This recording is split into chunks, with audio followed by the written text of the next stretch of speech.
The Valley of Fear by Sir Arthur Conan Doyle. A Robin Reads audiobook. Subscribe for more audiobooks. Part 2.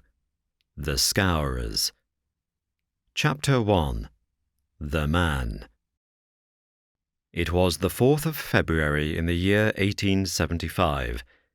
It had been a severe winter, and the snow lay deep in the gorges of the Gilmerton Mountains. The steam ploughs had, however, kept the railroad open, and the evening train which connects the long line of coal-mining and iron-working settlements was slowly groaning its way up the steep gradients which led from Stagville on the plain to Vermissa, the central township which lies at the head of Vermissa Valley. From this point the track sweeps downward to Barton's Crossing, Helmdale, and the purely agricultural county of Merton. It was a single-track railroad, but at every siding, and they were numerous, long lines of trucks piled with coal and iron ore told of the hidden wealth which had brought a rude population and a bustling life to this most desolate corner of the United States of America. For desolate it was. Little could the first pioneer who had traversed it have ever imagined that the fairest prairies and the most lush water pastures were valueless compared to this gloomy land of black crag and tangled forest. Above the dark and often scarcely penetrable woods upon their flanks, the high, bare crowns of the mountains, white snow and jagged rock, towered upon each flank, leaving a long, winding, tortuous valley in the centre. Up this the little train was slowly crawling. The oil lamps had just been lit in the leading passenger car, a long, bare carriage in which some 20 or 30 people were seated. The greater number of these were workmen returning from their day's toil in the lower part of the valley. At least a dozen, by their grimed faces and the safety lanterns which they carried, proclaimed themselves miners. These sat smoking in a group and conversed in low voices, glancing occasionally at two men on the opposite side of the car, whose uniforms and badges showed them to be policemen. Several women of the labouring class and one or two travellers who might have been small local storekeepers made up the rest of the company, with the exception of one young man in a corner by himself. It is with this man that we are concerned. Take a good look at him, for he is worth it. He is a fresh-complexioned, middle-sized young man, not far, one would guess, from his 30th year. He has large, shrewd, humorous grey eyes which twinkle inquiringly from time to time as he looks round through his spectacles at the people about him. It is easy to see that he is of a sociable and possibly simple disposition, anxious to be friendly to all men. Anyone could pick him at once as gregarious in his habits and communicative in his nature, with a quick wit and a ready smile.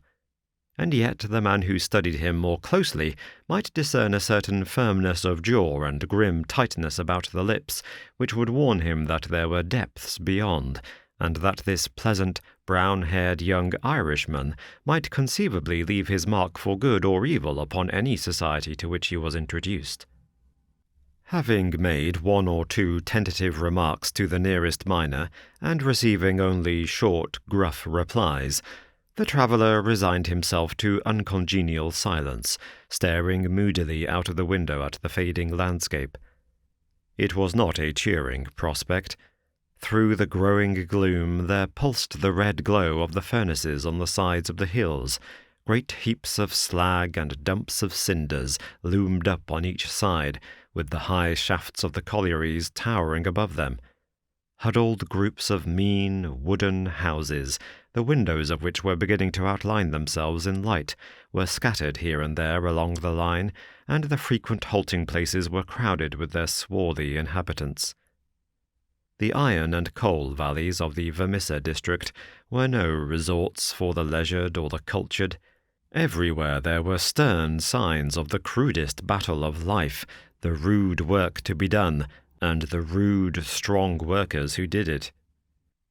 The young traveller gazed out into this dismal country with a face of mingled repulsion and interest, which showed that the scene was new to him, At intervals he drew from his pocket a bulky letter to which he referred, and on the margins of which he scribbled some notes.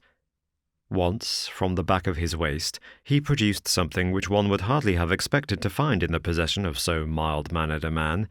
It was a navy revolver of the largest size. As he turned it slantwise to the light, the glint upon the rims of the copper shells within the drum showed that it was fully loaded.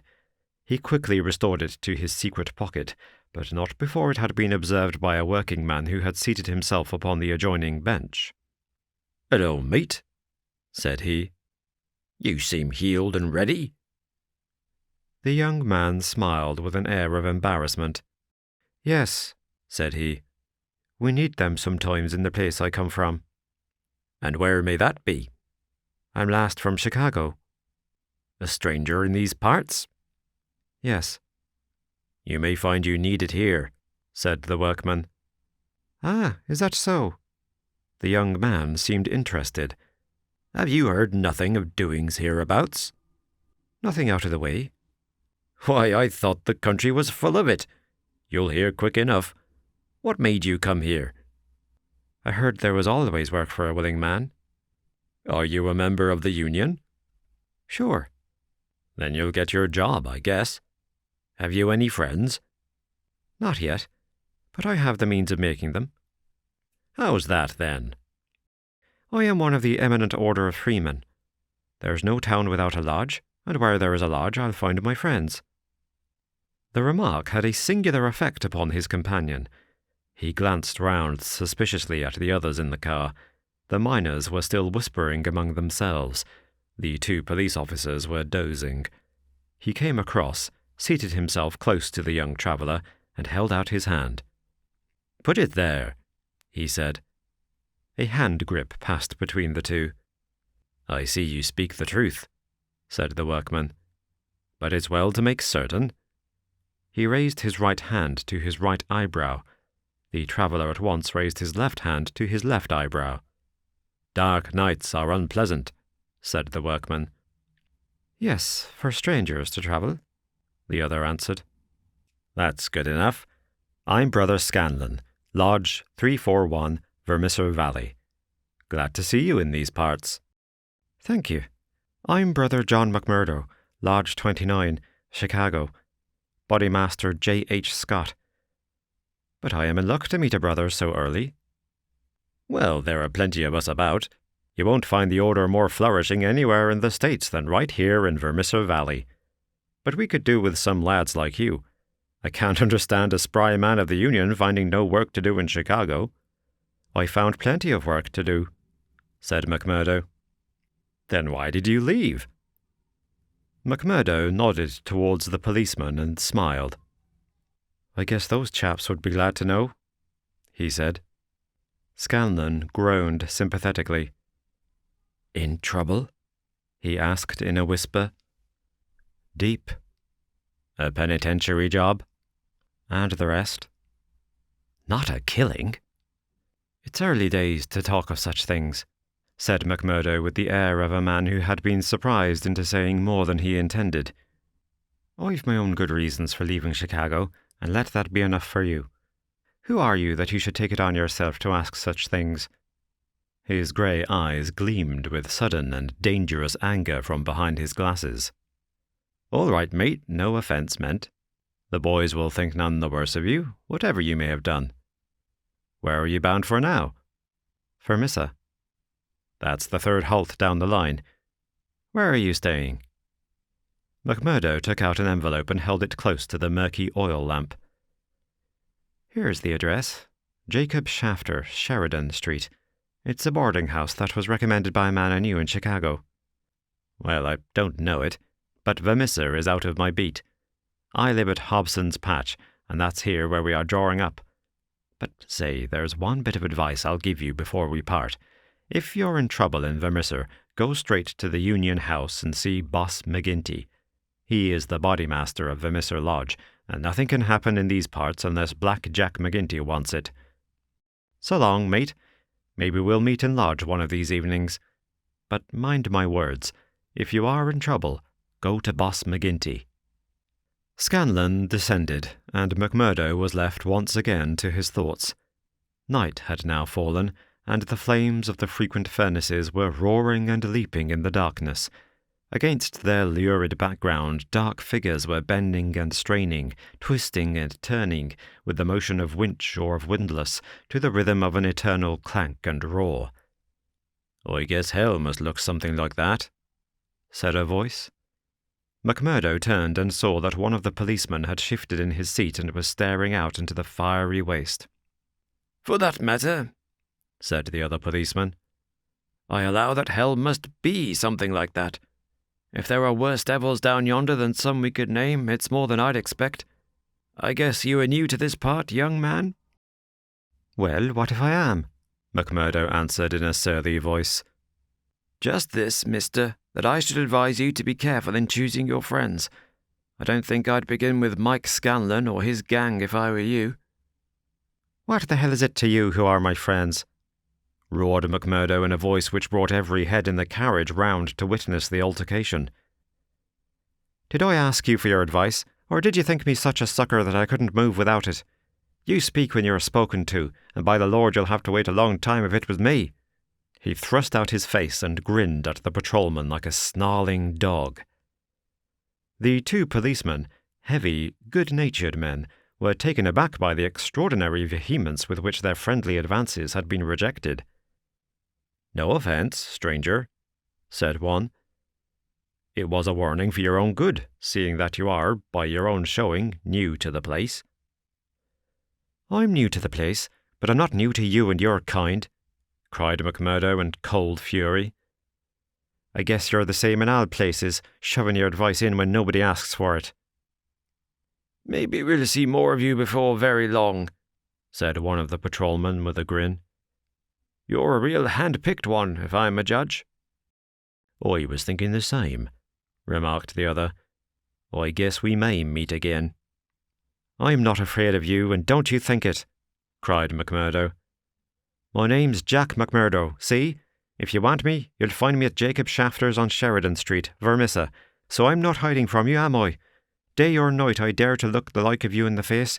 Don't make any mistake about that." There was a murmur of sympathy and admiration from the miners at the dauntless demeanour of the newcomer, while the two policemen shrugged their shoulders and renewed a conversation between themselves. A few minutes later the train ran into the ill-lit station, and there was a general clearing, for Vermissa was by far the largest town on the line. McMurdo picked up his leather gripsack and was about to start off into the darkness when one of the miners accosted him. "By gar, mate, you know how to speak to the caps," he said in a voice of awe. "It was grand to hear you. Let me carry your grip and show you the road. I'm passing Shafters on the way to my own shack." There was a chorus of friendly good nights from the other miners as they passed from the platform. Before ever he had set foot in it, McMurdo the turbulent had become a character in Vermissa. The country had been a place of terror, but the town was in its way even more depressing. Down that long valley there was at least a certain gloomy grandeur in the huge fires and the clouds of drifting smoke, while the strength and industry of man found fitting monuments in the hills which he had spilled by the side of his monstrous excavations. But the town showed a dead level of mean ugliness and squalor. The broad street was churned up by the traffic into a horrible rutted paste of muddy snow. The sidewalks were narrow and uneven. The numerous gas lamps served only to show more clearly a long line of wooden houses, each with its veranda facing the street, unkempt and dirty. As they approached the centre of the town, the scene was brightened by a row of well-lit stores, and even more by a cluster of saloons and gaming houses, in which the miners spent their hard-earned but generous wages. "That's the Union House," said the guide, pointing to one saloon which rose almost to the dignity of being a hotel. "Jack McGinty is the boss there." "What sort of a man is he?" McMurdo asked. "What? Have you never heard of the boss?" "How could I have heard of him when you know that I'm a stranger in these parts?" "Well, I thought his name was known clear across the country. It's been in the papers often enough." "What for?" "Well, The miner lowered his voice. "Over the affairs." "What affairs?" "Good Lord, mister, you are queer, if I must say it without offence. There's only one set of affairs that you'll hear of in these parts, and that's the affairs of the Scowrers." "Why, I seem to have read of the Scowrers in Chicago. A gang of murderers, are they not?" "Hush on your life!" cried the miner, standing still in alarm and gazing in amazement at his companion. "Man, you won't live long in these parts if you speak in the open street like that. Many a man has had the life beaten out of him for less." "Well, I know nothing about them. It's only what I've read." "And I'm not saying that you have not read the truth." The man looked nervously around him as he spoke, peering into the shadows as if he feared to see some lurking danger. "If killing is murder, then God knows there is murder and to spare. But don't you dare to breathe the name of Jack McGinty in connection with it, stranger, for every whisper goes back to him, and he is not one that is likely to let it pass. Now, that's the house you're after, that one standing back from the street. You'll find old Jacob Shafter that runs it as honest a man as lives in this township." "Why, thank you," said McMurdo, and shaking hands with his new acquaintance, he plodded, gripsack in hand, up the path which led to the dwelling-house, at the door of which he gave a resounding knock. It was opened at once by someone very different from what he had expected. It was a woman, young and singularly beautiful. She was of the German type, blonde and fair-haired, with the piquant contrast of a pair of beautiful dark eyes with which she surveyed the stranger with surprise and a pleasing embarrassment which brought a wave of colour over her pale face. Framed in the bright light of the open doorway, it seemed to McMurdo that he had never seen a more beautiful picture, the more attractive for its contrast with the sordid and gloomy surroundings. A lovely violet growing upon one of those black slag heaps of the mines would not have seemed more surprising. So entranced was he that he stood staring without a word, and it was she who broke the silence. "I thought it was father," said she, with a pleasing little touch of a German accent. "Did you come to see him? He is downtown. I expect him back every minute." McMurdo continued to gaze at her in open admiration until her eyes dropped in confusion before this masterful visitor. "No, miss," he said at last. "I am in no hurry to see him. But your house was recommended to me for board. I thought it might suit me, and now I know it will." "You are quick to make up your mind," said she with a smile. "Anyone but a blind man could do as much," the other answered. She laughed at the compliment. "Come right in, sir," she said. "I'm Miss Etty Shafter, Mr. Shafter's daughter. My mother's dead, and I run the house. You can sit down by the stove in the front room until father comes along. Ah, here he is. So you can fix things with him right away." A heavy, elderly man came plodding up the path. In a few words, McMurdo explained his business. A man of the name of Murphy had given him the address in Chicago. He, in turn, had had it from someone else. Old Shafter was quite ready. The stranger made no bones about terms, agreed at once to every condition, and was apparently fairly flush of money. For $7 a week paid in advance, he was to have board and lodging. So it was that McMurdo, the self-confessed fugitive from justice, took up his abode under the roof of the Shafters, the first step which was to lead to so long and dark a train of events, ending in a far distant land. Chapter 2. The Bodymaster. McMurdo was a man who made his mark quickly. Wherever he was, the folk around soon knew it. Within a week he had become infinitely the most important person at Shafters. There were 10 or a dozen boarders there, but they were honest foremen or commonplace clerks from the stores, of a very different calibre from the young Irishman. Of an evening when they were gathered together, his joke was always the readiest, his conversation the brightest, and his song the best. He was a born boon companion, with a magnetism which drew good humour from all around him. And yet he showed again and again, as he had shown in the railway carriage, a capacity for sudden, fierce anger, which compelled the respect and even the fear of those who met him. For the law, too, and all who were connected with it, he exhibited a bitter contempt which delighted some and alarmed others of his fellow boarders. From the first he made it evident, by his open admiration, that the daughter of the house had won his heart from the instant he had set his eyes upon her beauty and her grace. He was no backward suitor. On the second day he told her that he loved her, and from then onward he repeated the same story with an absolute disregard of what she might say to discourage him. "Someone else?" he would cry. "Well, the worse luck for someone else. Let him look out for himself. Am I to lose my life's chance and all my heart's desire for someone else? You can keep on saying no, Etty. The day will come when you will say yes, and I'm young enough to wait." He was a dangerous suitor, with his glib Irish tongue and his pretty, coaxing ways. There was about him also that glamour of experience and of mystery which attracts a woman's interest, and finally her love. He could talk of the sweet valleys of County Monaghan from which he came, of the lovely distant island, the low hills and green meadows of which seemed the more beautiful when imagination viewed them from this place of grime and snow. Then he was versed in the life of the cities of the North, of Detroit and the lumber camps of Michigan, and finally of Chicago, where he had worked in a planing mill. And afterwards came the hint of romance, the feeling that strange things had happened to him in that great city, so strange and so intimate that they might not be spoken of. He spoke wistfully of a sudden leaving, a breaking of old ties, a flight into a strange world, ending in this dreary valley, and Etty listened, her dark eyes gleaming with pity and with sympathy, those two qualities which may turn so rapidly and so naturally to love. McMurdo had obtained a temporary job as bookkeeper, for he was a well-educated man. This kept him out most of the day, and he had not found occasion yet to report himself to the head of the lodge of the Eminent Order of Freemen.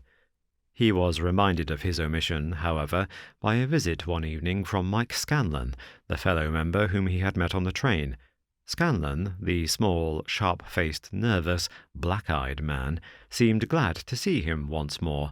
After a glass or two of whisky, he broached the subject of his visit. "Say, McMurdo," he said, "I remembered your address, so I made bold to call. I'm surprised that you've not reported to the Bodymaster. Why haven't you seen Boss McGinty yet?" "Well, I had to find a job. I've been busy." "You must find time for him if you have none for anything else. Good Lord, man, you're not a fool to have been down to the Union House and registered your name the first morning after you came here. If you run against him, well, you mustn't, that's all." McMurdo showed mild surprise. "I've been a member of the lodge for over 2 years, Scanlon, but I never heard that duties were so pressing as all that." "Maybe not in Chicago." "Well, it's the same society here." "Is it?" Scanlon looked at him long and fixedly. There was something sinister in his eyes. "Isn't it?" "You'll tell me that in a month's time. I hear you had a talk with a patrolman after I left the train." "How did you know that?" "Oh, it got about. Things do get about for good and for bad in this district." "Well, yes. I told the hounds what I thought of them." "By the Lord, you'll be a man after McGinty's heart." "What, does he hit the police too?" Scanlon burst out laughing. "You go and see him, my lad," said he as he took his leave. "It's not the police but you that he'll hate if you don't. Now, take a friend's advice and go at once." It chanced that on the same evening McMurdo had another more pressing interview which urged him in the same direction. It may have been that his attentions to Etty had been more evident than before, or that they had gradually obtruded themselves into the slow mind of his good German host. But whatever the cause, the boarding-house keeper beckoned the young man into his private room and started on the subject without any circumlocution. "It seems to me, mister," said he, "that you are getting set on my Etty. Ain't that so, or am I wrong?" "Yes, that is so," the young man answered. "Well, I want to tell you right now that it ain't no manner of use. There's someone slipped in afore you." "She told me so." "Well, you can lay that she told you the truth. But did she tell you who it was?" No, I asked her, but she wouldn't tell. I dare say not, the little baggage. Perhaps she did not wish to frighten you away. Frighten? McMurdo was on fire in a moment. Ah, yes, my friend. You need not be ashamed to be frightened of him. It is Teddy Baldwin. And who the devil is he? He is a boss of Scowrers. Scowrers? I've heard of them before. It's Scowrers here and Scowrers there, and always in a whisper. What are you all afraid of? Who are the Scowrers? The boarding-house keeper instinctively sank his voice, as everyone did who talked about that terrible society. The Scowrers, he said, are the eminent order of freemen. The young man stared. Why, I am a member of that order myself. You? I would never have had you in my house if I had known it. Not if you were to pay me $100 a week. What's wrong with the order? It's for charity and good fellowship. The rules say so. Maybe in some places, not here. What is it here? It's a murder society, that's what it is. McMurdo laughed incredulously. How can you prove that? He asked. Prove it? Are there not 50 murders to prove it? What about Millman and Van Shorst, and the Nicholson family, and old Mr. Hyam, and little Billy James, and the others? Prove it? Is there a man or a woman in this valley what does not know it? See here, said McMurdo earnestly. I want you to take back what you've said, or else make it good. One or the other you must do before I quit this room. Put yourself in my place. Here am I, a stranger in the town. I belong to a society that I only know as an innocent one. You'll find it through the length and breadth of the States, but it's always an innocent one. Now, when I am counting upon joining it here, you tell me that it's the same as a murder society called the Scowrers. I guess you owe me either an apology or else an explanation, Mr. Shafter. I can but tell you what the whole world knows, mister. The bosses of the one are the bosses of the other. If you offend the one, it is the other what will strike you. We have proved it too often. That's just gossip. I want proof, said McMurdo. If you live here long enough, you'll get your proof. But I forget that you are yourself one of them. You will soon be as bad as the rest. But you will find other lodgings, mister. I cannot have you here. Is it not bad enough that one of these people comes courting my Etty, that I dare not turn him down, but that I should have another for my boarder? Yes, indeed, you shall not sleep here after tonight. McMurdo found himself under sentence of banishment both from his comfortable quarters and from the girl whom he loved. He found her alone in the sitting-room that same evening, and he poured his troubles into her ear. "Sure, your father's after giving me notice," he said. "It's little I would care if it was just my room, but indeed, Etty, though it's only a week that I've known you, you are the very breath of life to me, and I can't live without you." "Oh, hush, Mr. McMurdo, don't speak so," said the girl. "I have told you, have I not, that you are too late? There's another, and if I have not promised to marry him at once, at least I can promise no one else. Suppose I had been first, Etty. Would I have had a chance?" The girl sank her face into her hands. "I wish to heaven that you had been first," she sobbed. McMurdo was down on his knees before her in an instant. "For God's sake, Etty, let it stand at that," he cried. "Will you ruin your life and my own for the sake of this promise? Follow your heart, Akushla. 'Tis a safer guide than any promise before you knew what it was that you were saying." He had seized Etty's white hand between his own strong brown ones. "Say that you'll be mine, and we'll face it out together." "Not here." "Yes, here." "No, no, Jack." His arms were round her now. "It could not be here. Could you take me away?" A struggle passed for a moment over McMurdo's face, but it ended by setting like granite. "No, here," he said. "I'll hold you against the world, Etty, right here where we are." "Why should we not leave together?" "No, Etty, I can't leave here." "But why?" "I'd never hold my head up again if I felt that I'd been driven out. Besides, what is there to be afraid of? Are we not free folks in a free country? If you love me, and I you, who will dare to come between? You don't know, Jack. You've been here too short a time. You don't know this Baldwin. You don't know McGinty and his Scowrers. No, I don't know them, and I don't fear them, and I don't believe in them, said McMurdo. I've lived among rough men, my darling, and instead of fearing them, it has always ended that they have feared me. Always, Etty. It's mad on the face of it. If these men, as your father says, have done crime after crime in the valley, and if everyone knows them by name, how comes it that none are brought to justice? You answer me that, Etty. Because no witness dares to appear against them. He would not live a month if he did. Also because they have always their own men to swear that the accused one was far from the scene of the crime. But surely, Jack, you must have read all this. I had understood that every paper in the United States was writing about it. Well, I have read something, it's true, but I had thought it was a story.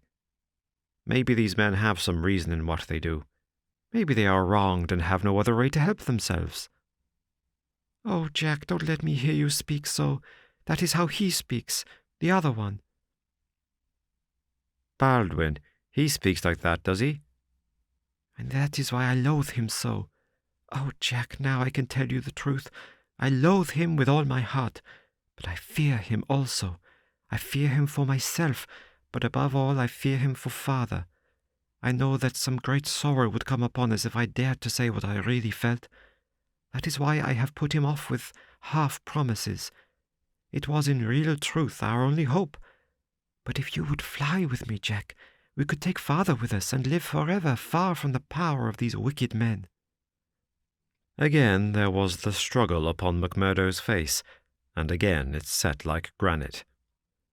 No harm shall come to you, Etty, nor to your father either. As to wicked men, I expect you may find that I am as bad as the worst of them before we're through. No, no, Jack, I would trust you anywhere. McMurdo laughed bitterly. Good Lord, how little you know of me.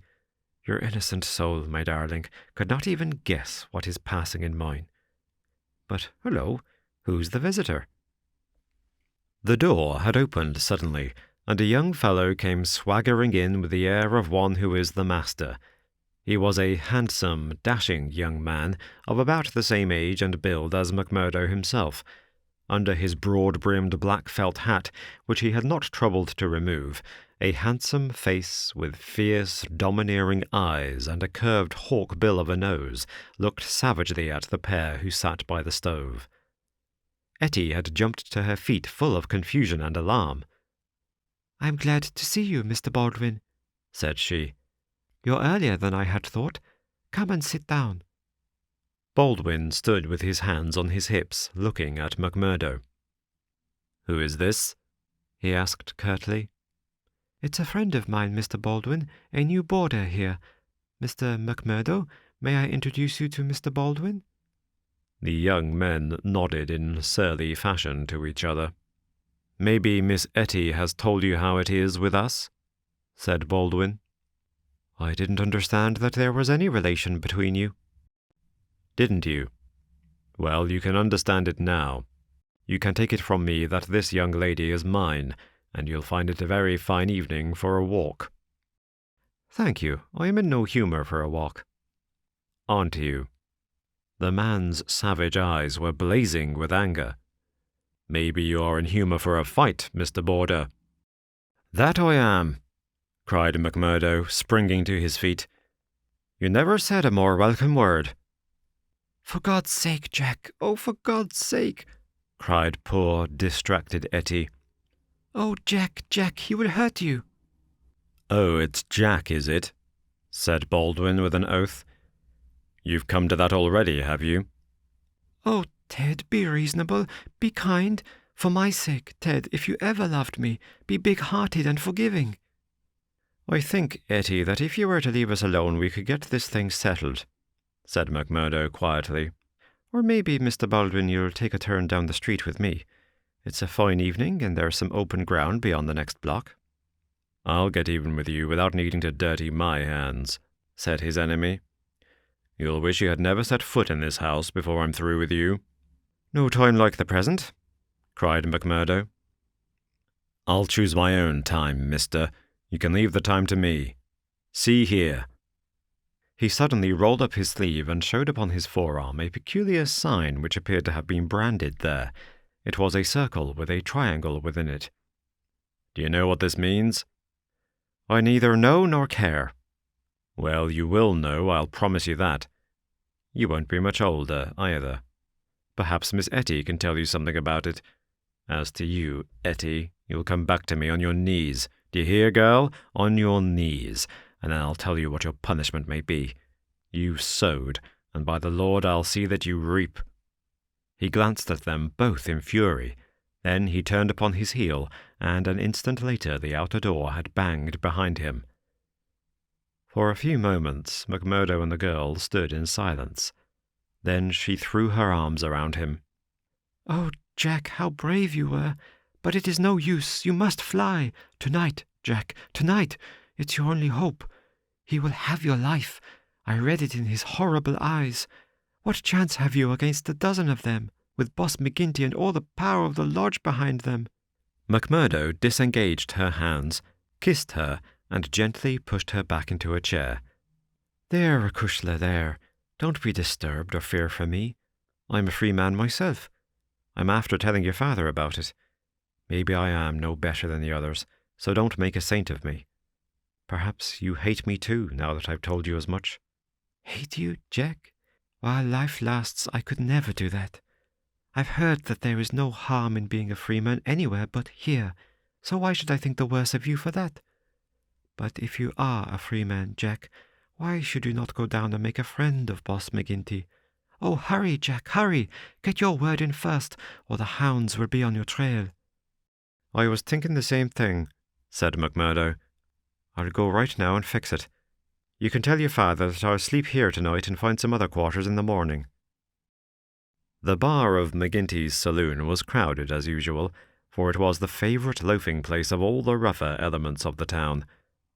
The man was popular, for he had a rough, jovial disposition which formed a mask covering a great deal which lay behind it.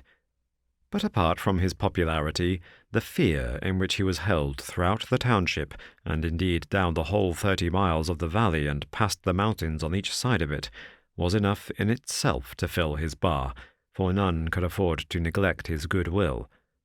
Besides those secret powers which it was universally believed that he exercised in so pitiless a fashion, he was a high public official, a municipal councillor, and a commissioner of roads, elected to the office through the votes of the ruffians who in turn expected to receive favours at his hands. Assessments and taxes were enormous. The public works were notoriously neglected, the accounts were slurred over by bribed auditors, and the decent citizen was terrorized into paying public blackmail and holding his tongue lest some worse thing befall him. Thus it was that, year by year, Boss McGinty's diamond pins became more obtrusive, his gold chains were more weighty across a more gorgeous vest, and his saloon stretched farther and farther until it threatened to absorb one whole side of the market square. McMurdo pushed open the swinging door of the saloon and made his way amid the crowd of men within, through an atmosphere blurred with tobacco smoke and heavy with the smell of spirits. The place was brilliantly lighted, and the huge, heavily gilt mirrors upon every wall reflected and multiplied the garish illumination. There were several bartenders in their shirt sleeves, hard at work mixing drinks for the loungers who fringed the broad, brass-trimmed counter. At the far end, with his body resting upon the bar and a cigar stuck at an acute angle from the corner of his mouth, stood a tall, strong, heavily built man who could be none other than the famous McGinty himself. He was a black-maned giant, bearded to the cheekbones, and with a shock of raven hair which fell to his collar.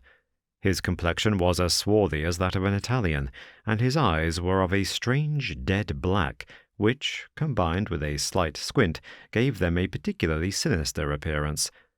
All else in the man, his noble proportions, his fine features, and his frank bearing, fitted in with that jovial, man-to-man manner which he affected. Here, one would say, is a bluff, honest fellow whose heart would be sound, however rude his outspoken words might seem. It was only when those dead, dark eyes, deep and remorseless, were turned upon a man that he shrank within himself, feeling that he was face to face with an infinite possibility of latent evil, with a strength and courage and cunning behind it which made it 1,000 times more deadly. Having had a good look at this man, McMurdo elbowed his way forward with his usual careless audacity and pushed himself through the little group of courtiers who were fawning upon the powerful boss, laughing uproariously at the smallest of his jokes. The young stranger's bold grey eyes looked back fearlessly through their glasses at the deadly black ones which turned sharply upon him. "Well, young man, I can't call your face to mind." "I'm new here, Mr. McGinty." "You're not so new that you can't give a gentleman his proper title." "He's Councillor McGinty, young man," said a voice from the group. "I'm sorry, Councillor. I'm strange to the ways of the place, but I was advised to see you." "Well, you see me. This is all there is. What do you think of me?" "Well, it's early days. If your heart is as big as your body, and your soul as fine as your face, then I'd ask for nothing better," said McMurdo. "By gar, you've got an Irish tongue in your head anyhow," cried the saloon-keeper, not quite certain whether to humour this audacious visitor or to stand upon his dignity. "So you're good enough to pass my appearance?" "Sure," said McMurdo. "And you were told to see me?" "I was." "And who told you?"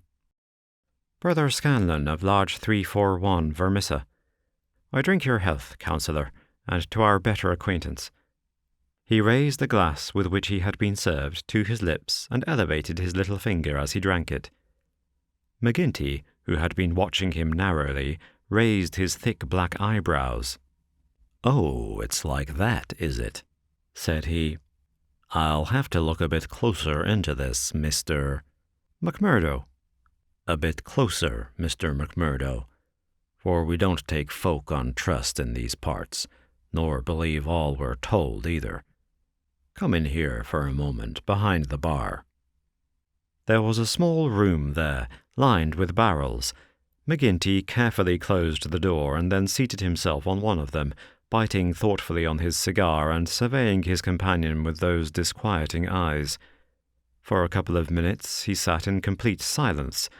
McMurdo bore the inspection cheerfully, one hand in his coat pocket, the other twisting his brown moustache. Suddenly McGinty stooped and produced a wicked-looking revolver. "See here, my joker," said he. "If I thought you were playing any game on us, it would be short work for you." "This is a strange welcome," McMurdo answered with some dignity, "for the Bodymaster of a lodge of freemen to give to a stranger brother." "Aye, but it's just that same that you have to prove," said McGinty. "And God help you if you fail. Where were you made?" "Lodge 29, Chicago." "When?" "June 24th, 1872. "What Bodymaster?" "James H. Scott." "Who is your district ruler?" "Bartholomew Wilson." You seem glib enough in your tests. What are you doing here?" "Working, the same as you, but a poorer job." "You have your back answer quick enough." "Yes, I was always quick of speech." "Are you quick of action?" "I have had that name among those that knew me best." "Well, we may try you sooner than you think. Have you heard anything of the lodge in these parts?" "I've heard that it takes a man to be a brother." "True for you, Mr. McMurdo. Why did you leave Chicago?" "I'm damned if I tell you that." McGinty opened his eyes. He was not used to being answered in such a fashion, and it amused him. "Why won't you tell me?" "Because no brother may tell another a lie." "Then the truth is too bad to tell?" "You can put it that way if you like."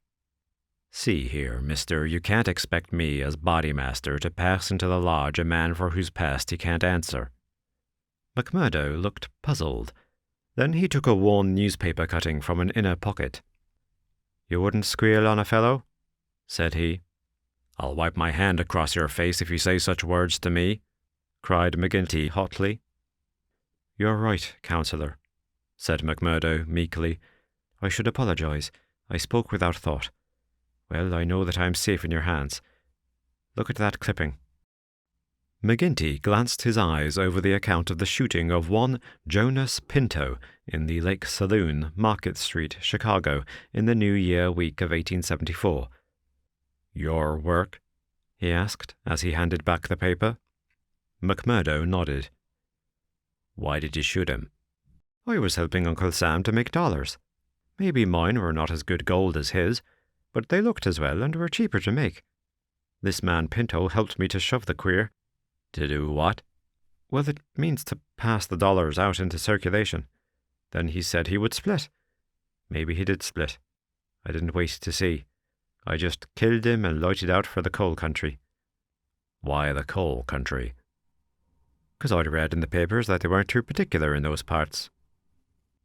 McGinty laughed. "You were first a coiner and then a murderer, and you came to these parts because you thought you'd be welcome." "That's about the size of it," McMurdo answered. "Well, I guess you'll go far. Say, can you make those dollars yet?" McMurdo took half a dozen from his pocket. "Those never passed the Philadelphia Mint," said he. "You don't say." McGinty held them to the light with his enormous hand, which was hairy as a gorilla's. "I can see no difference. Gar, you'll be a mighty useful brother, I'm thinking. We can do with a bad man or two among us, friend McMurdo, for there are times when we have to take our own part. We'd soon be against the wall if we didn't shove back at those that were pushing us."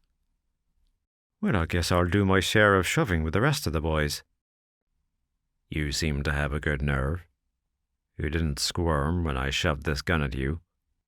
"It was not me that was in danger." "Who, then?" "It was you, counsellor." McMurdo drew a cocked pistol from the side pocket of his pea-jacket. "I was covering you all the time. I guess my shot would have been as quick as yours." "By gar!" McGinty flushed an angry red, and then burst into a roar of laughter. "Say, we've had no such holy terror come to hand this many a year. I reckon the lodge will learn to be proud of you. Well, what the hell do you want? I can't speak alone with a gentleman for 5 minutes, but you must butt in on us." The bartender stood abashed.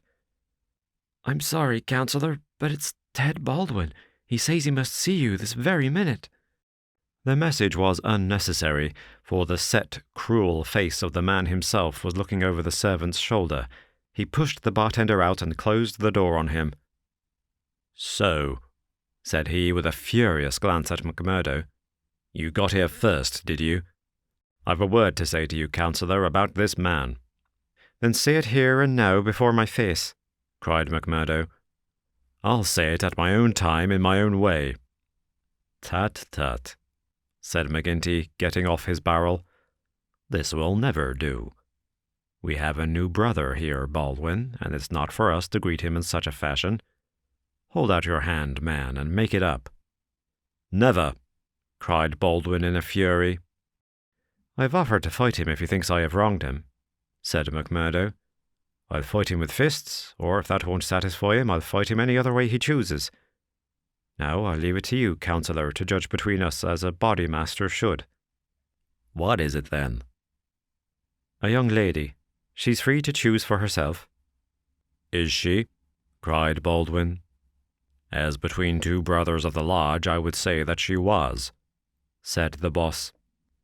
"Oh, that's your ruling, is it?" "Yes, it is, Ted Baldwin," said McGinty with a wicked stare. "Is it you that would dispute it?" "You would throw over one that has stood by you this 5 years in favour of a man that you never saw before in your life? You're not Bodymaster for life, Jack McGinty, and by God, when it next comes to a vote—" The counsellor sprang at him like a tiger. His hand closed round the other's neck, and he hurled him back across one of the barrels. In his mad fury he would have squeezed the life out of him if McMurdo had not interfered. "Easy, counsellor, for heaven's sake, go easy," he cried as he dragged him back. McGinty released his hold, and Baldwin, cowed and shaken, gasping for breath, and shivering in every limb, as one who has looked over the very edge of death, sat up on the barrel over which he had been hurled. "You've been asking for it this many a day, Ted Baldwin. Now you've got it," cried McGinty, his huge chest rising and falling. "Maybe you think if I was voted down from Bodymaster you would find yourself in my shoes. It's for the lodge to say that. But so long as I am the chief, I'll have no man lift his voice against me or my rulings." "I have nothing against you," mumbled Baldwin, feeling his throat. "Well, then," cried the other, relapsing in a moment into a bluff joviality, "we are all good friends again, and there is an end of the matter." He took a bottle of champagne down from the shelf and twisted out the cork. "See now," he continued as he filled 3 high glasses, "let us drink the quarrelling toast of the lodge. After that, as you know, there can be no bad blood between us. Now, then, the left hand on the apple of my throat. I say to you, Ted Baldwin, what is the offence, sir?" "The clouds are heavy," answered Baldwin. "But they will forever brighten." "And this I swear." The men drank their glasses, and the same ceremony was performed between Baldwin and McMurdo.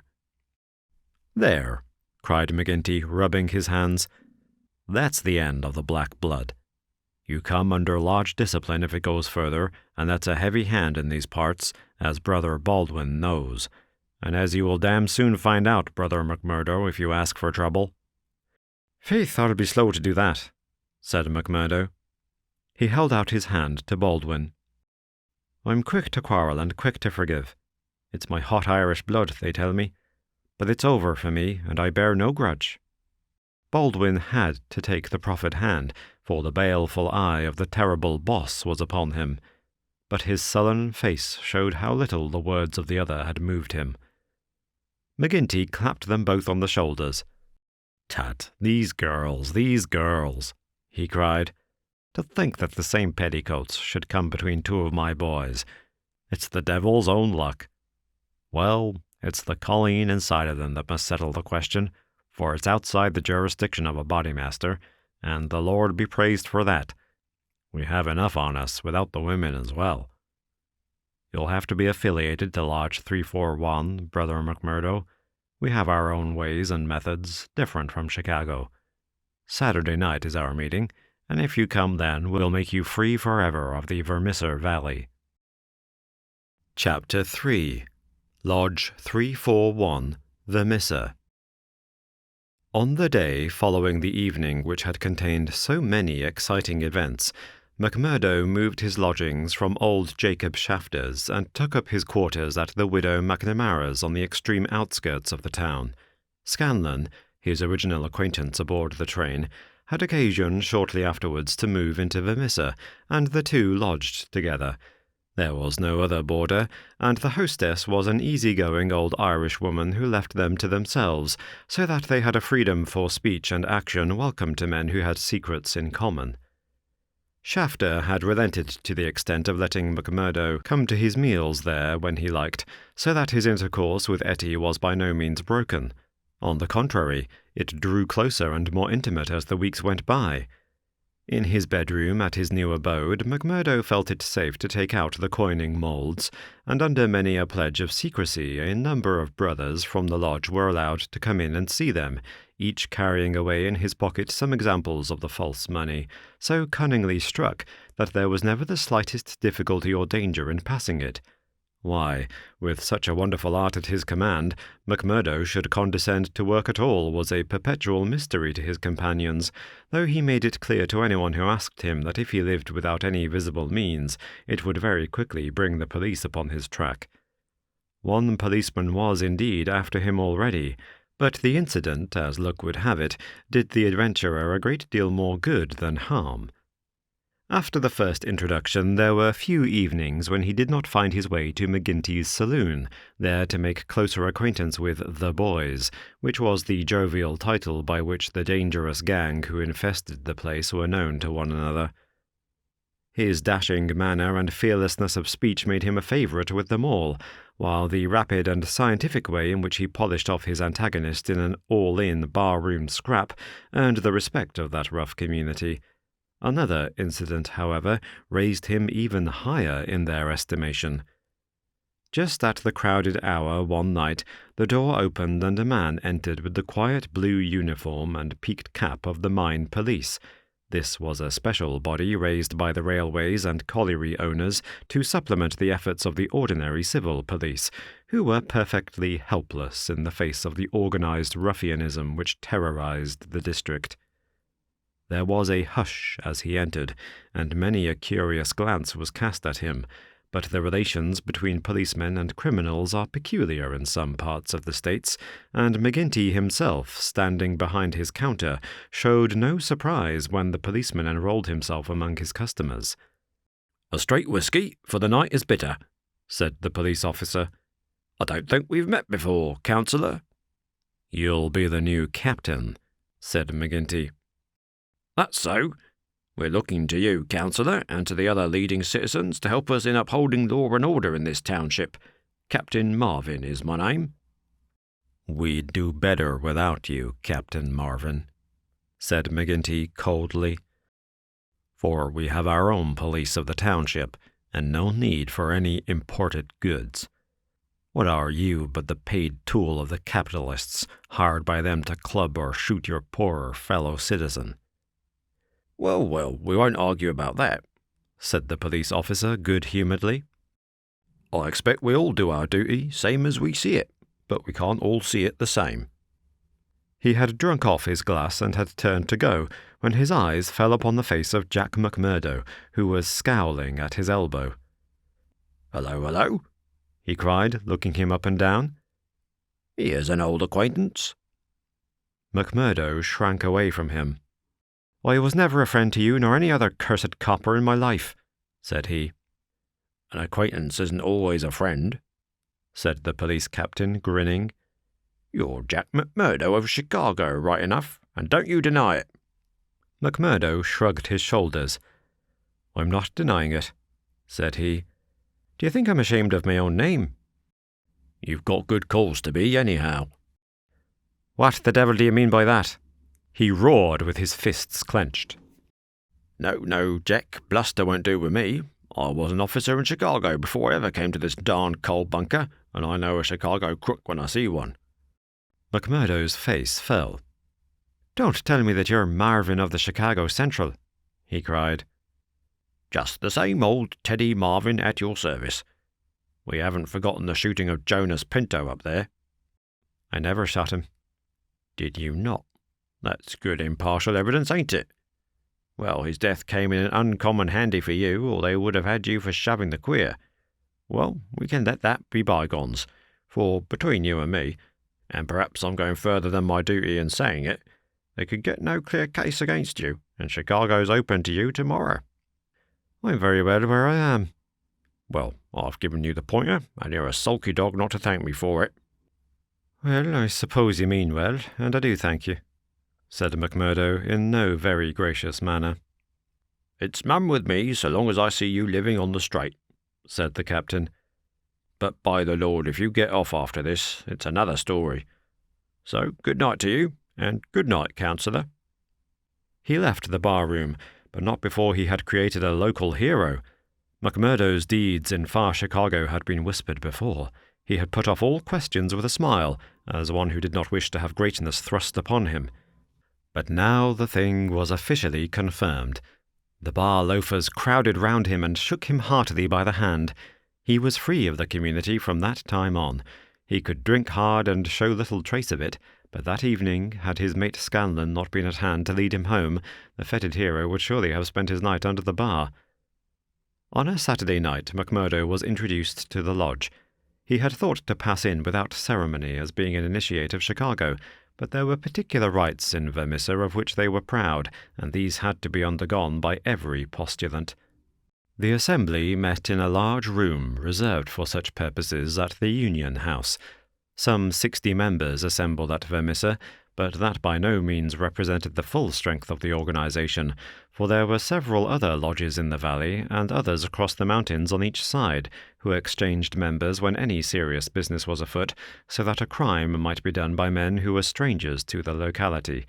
Altogether there were not less than 500 scattered over the coal district. In the bare assembly room the men were gathered round a long table. At the side was a second one laden with bottles and glasses, on which some members of the company were already turning their eyes. McGinty sat at the head with a flat black velvet cap upon the shock of tangled black hair, and a coloured purple stole round his neck, so that he seemed to be a priest presiding over some diabolical ritual. To right and left of him were the higher lodge officials, the cruel, handsome face of Ted Baldwin among them. Each of these wore some scarf or medallion as emblem of his office. They were, for the most part, men of mature age, but the rest of the company consisted of young fellows from 18 to 25, the ready and capable agents who carried out the commands of their seniors. Among the older men were many whose features showed the tigerish, lawless souls within. But looking at the rank and file, it was difficult to believe that these eager and open-faced young fellows were in very truth a dangerous gang of murderers, whose minds had suffered such complete moral perversion that they took a horrible pride in their proficiency at the business, and looked with deepest respect at the man who had the reputation of making what they called a clean job. To their contorted natures it had become a spirited and chivalrous thing to volunteer for service against some man who had never injured them, and whom in many cases they had never seen in their lives. The crime committed, they quarrelled as to who had actually struck the fatal blow, and amused one another and the company by describing the cries and contortions of the murdered man. At first they had shown some secrecy in their arrangements, but at the time which this narrative describes their proceedings were extraordinarily open, for the repeated failure of the law had proved to them that, on the one hand, no one would dare to witness against them, and on the other, they had an unlimited number of staunch witnesses upon whom they could call, and a well-filled treasure chest from which they could draw the funds to engage the best legal talent in the state. In 10 long years of outrage there had been no single conviction, and the only danger that ever threatened the Scowrers lay in the victim himself, who, however outnumbered and taken by surprise, might and occasionally did leave his mark upon his assailants. McMurdo had been warned that some ordeal lay before him, but no one would tell him in what it consisted. He was led now into an outer room by 2 solemn brothers. Through the plank partition he could hear the murmur of many voices from the assembly within. Once or twice he caught the sound of his own name, and he knew that they were discussing his candidacy. Then there entered an inner guard with a green and gold sash across his chest.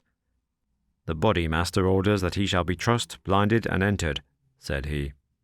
The 3 of them removed his coat, turned up the sleeve of his right arm, and finally passed a rope round above the elbows and made it fast.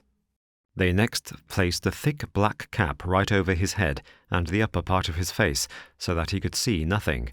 He was then led into the assembly hall. It was pitch dark and very oppressive under his hood. He heard the rustle and murmur of the people round him, and then the voice of McGinty sounded dull and distant through the covering of his ears. "John McMurdo," said the voice, "are you already a member of the ancient order of freemen?" He bowed in assent. "Is your lodge number 29, Chicago?" He bowed again. "Dark nights are unpleasant," said the voice. "Yes, for strangers to travel," he answered. "The clouds are heavy." "Yes, a storm is approaching." "Are the brethren satisfied?" asked the Bodymaster. There was a general murmur of assent. "We know, brother, by your sign and by your countersign that you are indeed one of us," said McGinty. "We would have you know, however, that in this county and in other counties of these parts we have certain rights, and also certain duties of our own which call for good men. Are you ready to be tested? I am. Are you of stout heart? I am. Take a stride forward to prove it. As the words were said, he felt two hard points in front of his eyes, pressing upon them so that it appeared as if he could not move forward without a danger of losing them. None the less, he nerved himself to step resolutely out, and as he did so, the pressure melted away. There was a low murmur of applause. "He is of stout heart," said the voice. "Can you bear pain?" "As well as another," he answered. "Test him." It was all he could do to keep himself from screaming out, for an agonizing pain shot through his forearm. He nearly fainted at the sudden shock of it, but he bit his lip and clenched his hands to hide his agony. "I can take more than that," said he. This time there was loud applause. A finer first appearance had never been made in the lodge.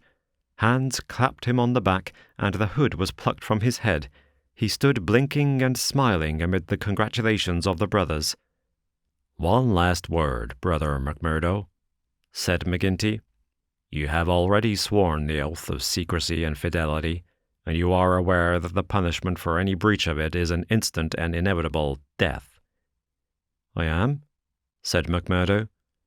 "And you accept the rule of the Bodymaster for the time being under all circumstances?" "I do." "Then in the name of Lodge 341, Vermissa, I welcome you to its privileges and debates. You will put the liquor on the table, Brother Scanlon, and we will drink to our worthy brother." McMurdo's coat had been brought to him, but before putting it on he examined his right arm, which still smarted heavily. There on the flesh of the forearm was a circle with a triangle within it, deep and red, as the branding iron had left it. One or two of his neighbours pulled up their sleeves and showed their own lodge marks. "We've all had it," said one, "but not all as brave as you over it." "Tut, it was nothing," said he, but it burned and ached all the same. When the drinks which followed the ceremony of initiation had all been disposed of, the business of the lodge was proceeded. McMurdo, accustomed only to the prosaic performances of Chicago, listened with open ears and more surprise than he ventured to show to what followed. "The first business on the agenda paper," said McGinty, "is to read the following letter from Division Master Windle of Merton County Lodge 249. He says, "Dear Sir, there is a job to be done on Andrew Ray of Ray and Sturmash, coal owners near this place. You will remember that your lodge owes us a return, having had the service of 2 brethren in the matter of the patrolman last fall. You will send 2 good men. They will be taken charge of by Treasurer Higgins of this lodge, whose address you know. He will show them when to act and where. Yours in freedom, J. W. Windle, DMAOF. Windle has never refused us when we have had occasion to ask for the loan of a man or 2, and it is not for us to refuse him." McGinty paused and looked round the room with his dull, malevolent eyes. "Who will volunteer for the job?" Several young fellows held up their hands. The Bodymaster looked at them with an approving smile. "You'll do, Tiger Cormac. If you handle it as well as you did the last, you won't be wrong. And you, Wilson." "I've no pistol," said the volunteer, a mere boy in his teens.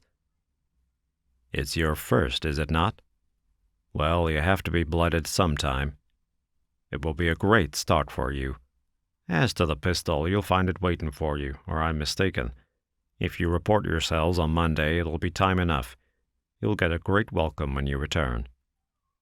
"Any reward this time?" asked Cormac, a thick-set, dark-faced, brutal-looking young man whose ferocity had earned him the nickname of Tiger. "Never mind the reward. You just do it for the honor of the thing. Maybe when it is done there will be a few odd dollars at the bottom of the box." "What has the man done?" asked young Wilson.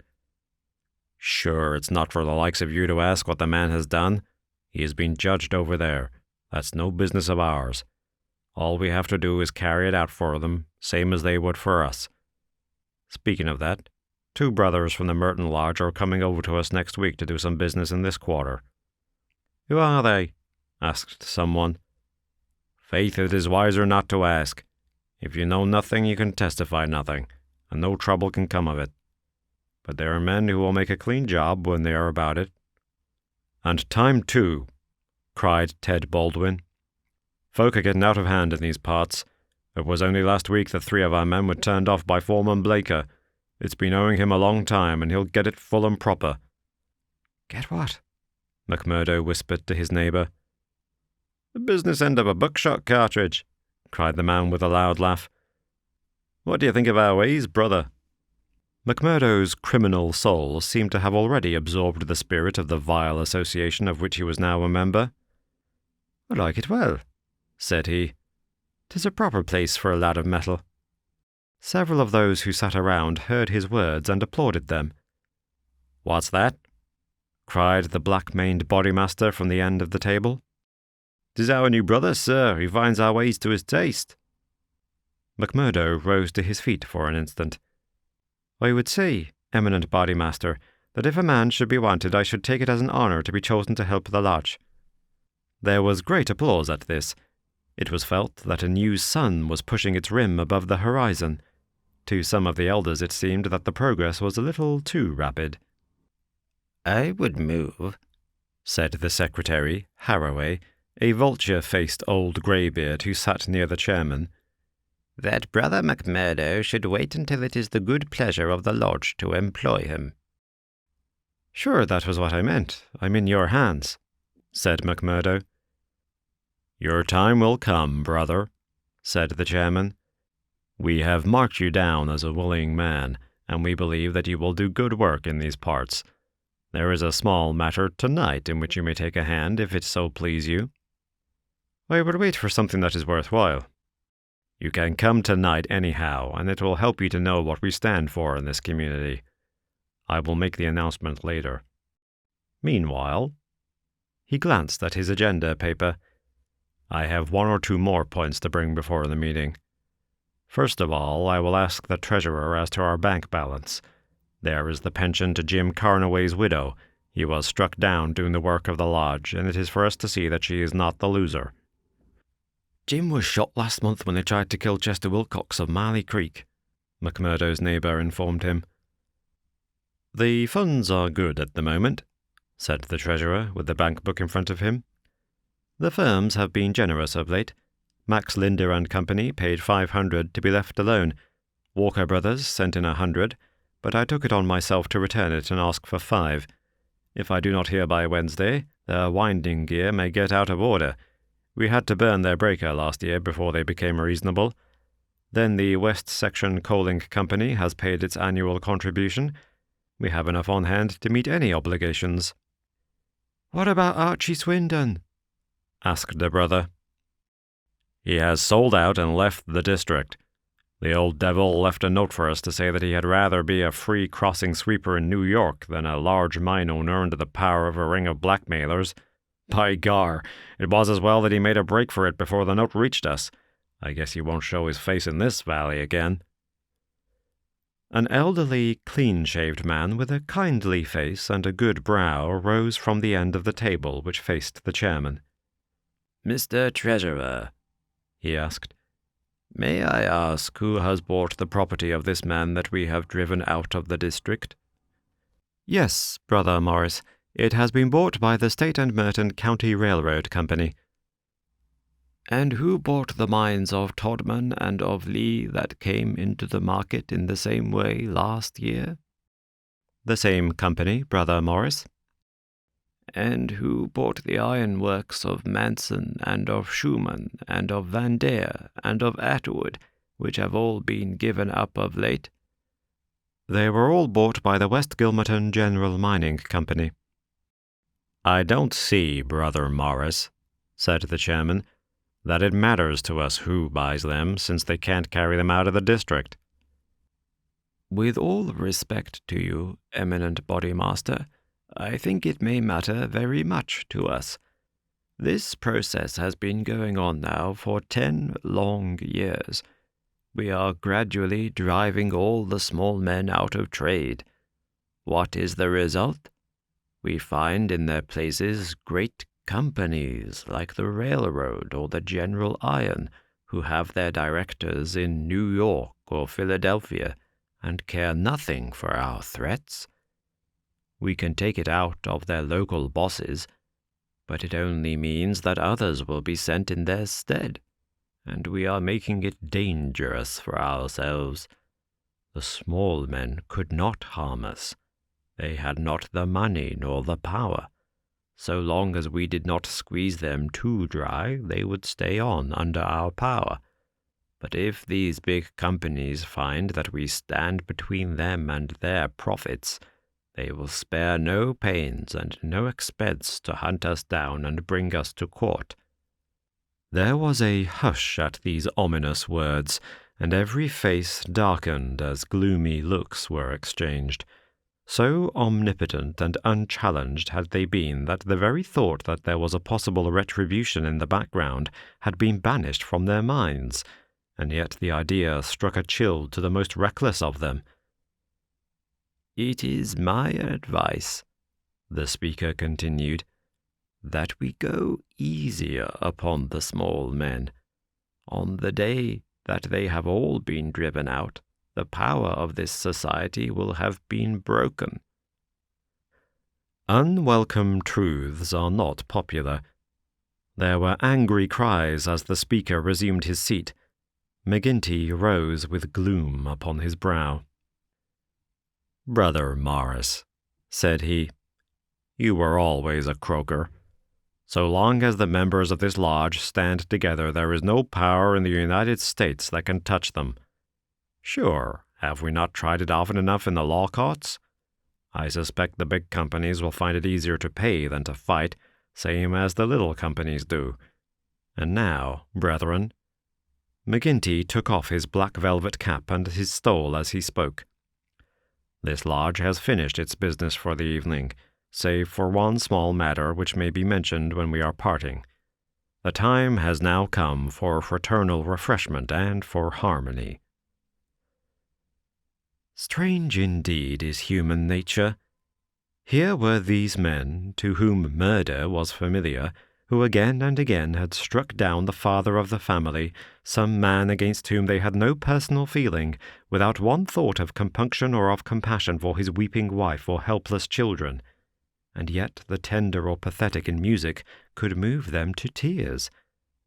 McMurdo had a fine tenor voice, and if he had failed to gain the goodwill of the lodge before, it could no longer have been withheld after he thrilled them with "I'm Sitting on the Stile, Mary," and "On the Banks of Allan Water." In his very first night, the new recruit had made himself one of the most popular of the brethren, marked already for advancement and high office. There were other qualities needed, however, besides those of good fellowship, to make a worthy freeman, and of these he was given an example before the evening was over. The whisky bottle had passed round many times, and the men were flushed and ripe for mischief when their Bodymaster rose once more to address them. "Boys," said he, "there's one man in this town that wants trimming up, and it's for you to see that he gets it. I'm speaking of James Stanger of the Herald. You've seen how he's been opening his mouth against us again." There was a murmur of assent, and many a muttered oath. McGinty took a slip of paper from his waistcoat pocket. "Law and order. That's how he heads it. Reign of terror in the coal and iron district. 12 years have now elapsed since the first assassinations which proved the existence of a criminal organization in our midst. From that day these outrages have never ceased, until now they have reached a pitch which makes us the opprobrium of the civilized world. Is it for such results as this that our great country welcomes to its bosom the alien who flies from the despotisms of Europe? Is it that they shall themselves become tyrants over the very men who have given them shelter, and that a state of terrorism and lawlessness should be established under the very shadow of the sacred folds of the starry flag of freedom, which would raise horror in our minds if we read of it as existing under the most effete monarchy of the East? The men are known. The organization is patent and public. How long are we to endure it? Can we forever live? Yeah, sure, I've read enough of the slush, cried the chairman, tossing the paper down upon the table. That's what he says of us. The question I'm asking you is, what shall we say to him? Kill him, cried a dozen fierce voices. I protest against that, said Brother Morris, the man of the good brow and shaved face. I tell you, brethren, that our hand is too heavy in this valley, and that there will come a point where in self-defense every man will unite to crush us out. James Stanger is an old man. He is respected in the township and the district. His paper stands for all that is solid in the valley. If that man is struck down, there will be a stir through this state that will only end with our destruction. And how would they bring about our destruction, Mr. Standback? Cried McGinty. Is it by the police? Sure, half of them are in our pay, and half of them afraid of us. Or is it by the law courts and the judge? Haven't we tried that before now, and whatever came of it? There is a Judge Lynch that might try the case, said Brother Morris. A general shout of anger greeted the suggestion. I have but to raise my finger, cried McGinty, and I could put 200 men into this town that would clear it out from end to end. Then, suddenly raising his voice and bending his huge black brows into a terrible frown, See here, Brother Morris, I have my eye on you, and have had for some time. You've no heart yourself, and you try to take the heart out of others. It will be an ill day for you, Brother Morris, when your own name comes on our agenda paper, and I'm thinking that it's just there that I ought to place it. Morris had turned deadly pale, and his knees seemed to give way under him as he fell back into his chair. He raised his glass in his trembling hand and drank before he could answer. I apologize, eminent Bodymaster, to you and to every brother in this lodge if I have said more than I should. I am a faithful member, you all know that, and it is my fear lest evil come to the lodge which makes me speak in anxious words. But I have greater trust in your judgment than in my own, eminent Bodymaster, and I promise you that I will not offend again. The Bodymaster's scowl relaxed as he listened to the humble words. Very good, Brother Morris. It's myself that would be sorry if it were needful to give you a lesson, but so long as I am in this chair, we shall be a united lodge in word and in deed. And now, boys, he continued, looking round at the company, I'll say this much, that if Stanger got his full deserts, there would be more trouble than we need ask for. These editors hang together, and every journal in the state would be crying out for police and troops. But I guess you can give him a pretty severe warning. Will you fix it, Brother Baldwin? Sure, said the young man eagerly. How many will you take? 6 and 2 to guard the door. You'll come, Gower, and you, Mansell, and you, Scanlon, and the 2 Willoughbys. I promised the new brother he should go, said the chairman. Ted Baldwin looked at McMurdo with eyes which showed that he had not forgotten nor forgiven. Well, he can come if he wants, he said in a surly voice. That's enough. The sooner we get to work, the better. The company broke up with shouts and yells and snatches of drunken song. The bar was still crowded with revellers, and many of the brethren remained there. The little band who had been told off for duty passed out into the street, proceeding in 2s and 3s along the sidewalk so as not to provoke attention. It was a bitterly cold night, with a half-moon shining brilliantly in the frosty, star-spangled sky. The men stopped and gathered in a yard which faced a high building. The words Vermissa Herald were printed in gold lettering between the brightly lit windows.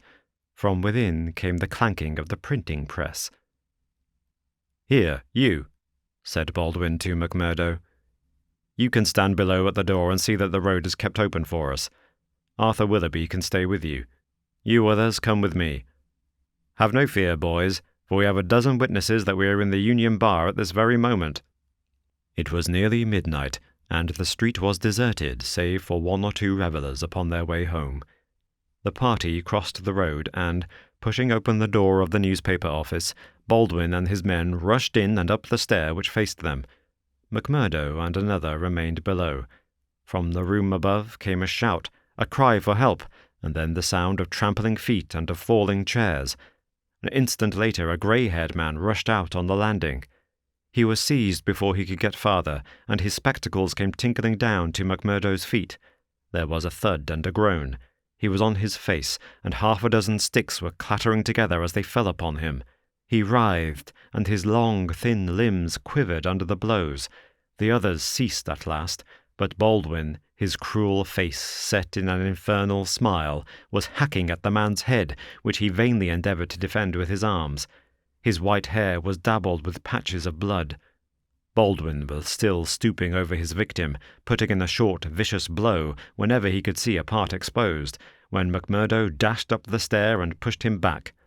"You'd killed the man," said he. "Drop it." Baldwin looked at him in amazement. "Curse you!" he cried. "Who are you to interfere, you that are new to the lodge? Stand back." He raised his stick, but McMurdo had whipped his pistol out of his pocket. "Stand back yourself," he cried. "I blow your face in if you lay a hand on me. As to the lodge, wasn't it the order of the Bodymaster that the man was not to be killed? And what are you doing but killing him?" "It's truth, he says," remarked one of the men. "By gar, you best hurry yourselves," cried the man below. "The windows are all lighting up, and you'll have the whole town here inside of 5 minutes." There was indeed the sound of shouting in the street, and a little group of compositors and pressmen was forming in the hall below and nerving itself to action. Leaving the limp and motionless body of the editor at the head of the stair, the criminals rushed down and made their way swiftly along the street. Having reached the Union House, some of them mixed with the crowd in McGinty's saloon, whispering across the bar to the boss that the job had been well carried through. Others, and among them McMurdo, broke away into side streets, and so by devious paths to their own homes. Chapter 4. The Valley of Fear. When McMurdo awoke next morning, he had good reason to remember his initiation into the lodge. His head ached with the effect of the drink, and his arm, where he had been branded, was hot and swollen. Having his own peculiar source of income, he was irregular in his attendance at his work, so he had a late breakfast and remained at home for the morning writing a long letter to a friend. Afterwards he read the Daily Herald. In a special column put in at the last moment he read, "Outrage at the Herald office. Editor seriously injured." It was a short account of the facts with which he was himself more familiar than the writer could have been. It ended with the statement, "The matter is now in the hands of the police, but it can hardly be hoped that their exertions will be attended by any better results than in the past. Some of the men were recognized, and there is hope that a conviction may be obtained.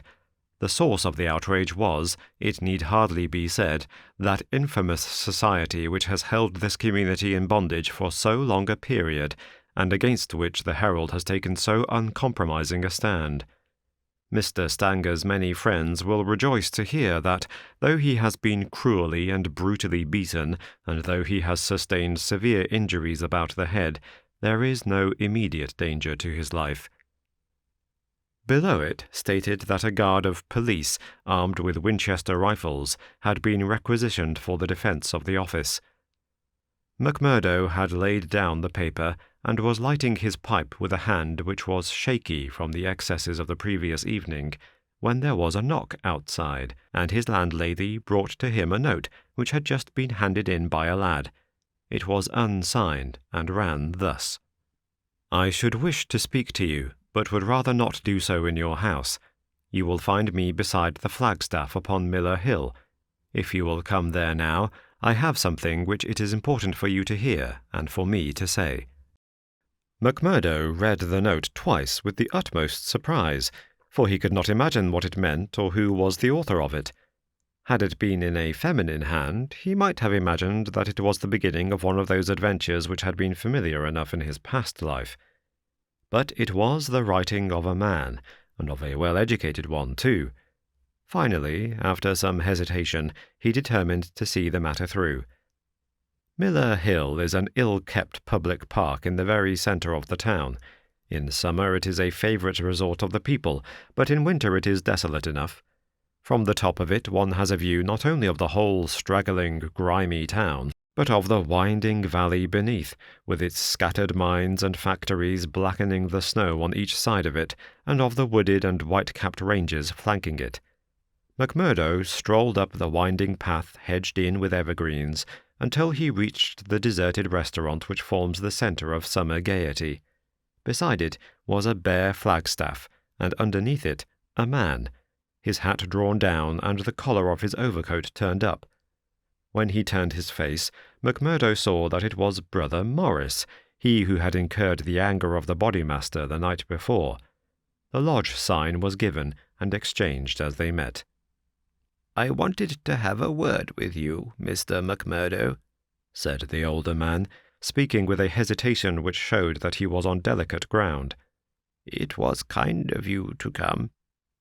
"Why did you not put your name to the note?" "One has to be cautious, mister. One never knows in times like these how a thing may come back to one. One never knows either who to trust or who not to trust." "Surely one may trust brothers of the lodge." "No, not always," cried Morris with vehemence. "Whatever we say, even what we think, seems to go back to that man McGinty."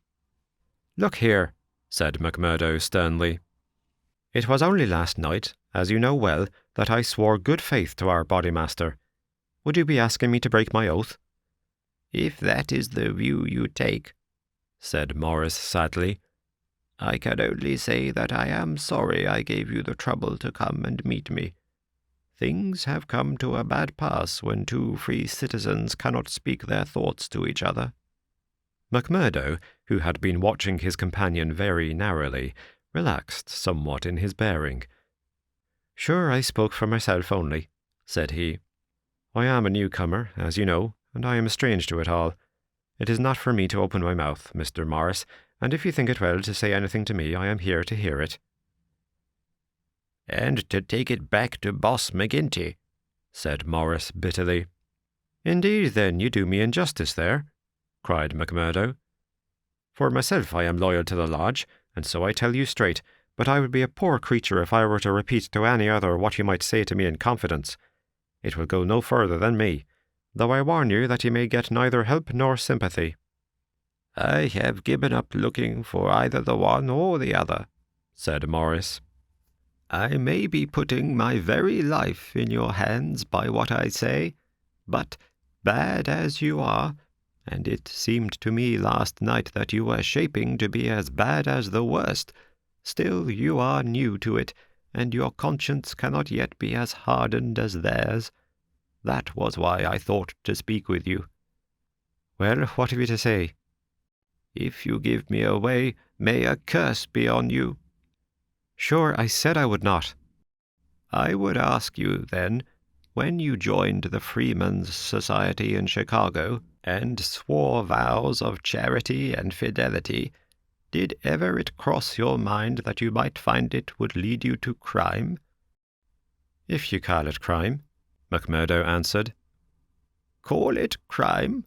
cried Morris, his voice vibrating with passion. "You have seen little of it, if you can call it anything else. Was it crime last night when a man old enough to be your father was beaten till the blood dripped from his white hairs? Was that crime, or what else would you call it?" "There are some would say it was a war," said McMurdo. "A war of two classes, with all in, so that each struck as best it could." "Well, did you think of such a thing when you joined the Freemen's Society at Chicago?" "No, I'm bound to say I did not." "Nor did I when I joined it at Philadelphia. It was just a benefit club and a meeting place for one's fellows. Then I heard of this place. curse the hour that the name first fell upon my ears, and I came to better myself. My God, to better myself. My wife and 3 children came with me. I started a dry goods store on Market Square, and I prospered well. The word had gone round that I was a free man, and I was forced to join the local lodge, same as you did last night. I've the badge of shame on my forearm, and something worse branded on my heart. I found that I was under the orders of a black villain, and caught in a meshwork of crime. What could I do? Every word I said to make things better was taken as treason, same as it was last night. I can't get away, for all I have in the world is in my store. If I leave the society, I know well that it means murder to me, and God knows what to my wife and children. Oh, man, it is awful, awful." He put his hands to his face, and his body shook with convulsive sobs. McMurdo shrugged his shoulders. "You were too soft for the job," said he. "You are the wrong sort for such work."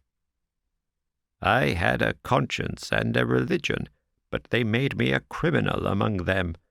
I was chosen for a job. If I backed down, I knew well what would come to me. Maybe I'm a coward. Maybe it's the thought of my poor little woman and the children that makes me one. Anyhow, I went.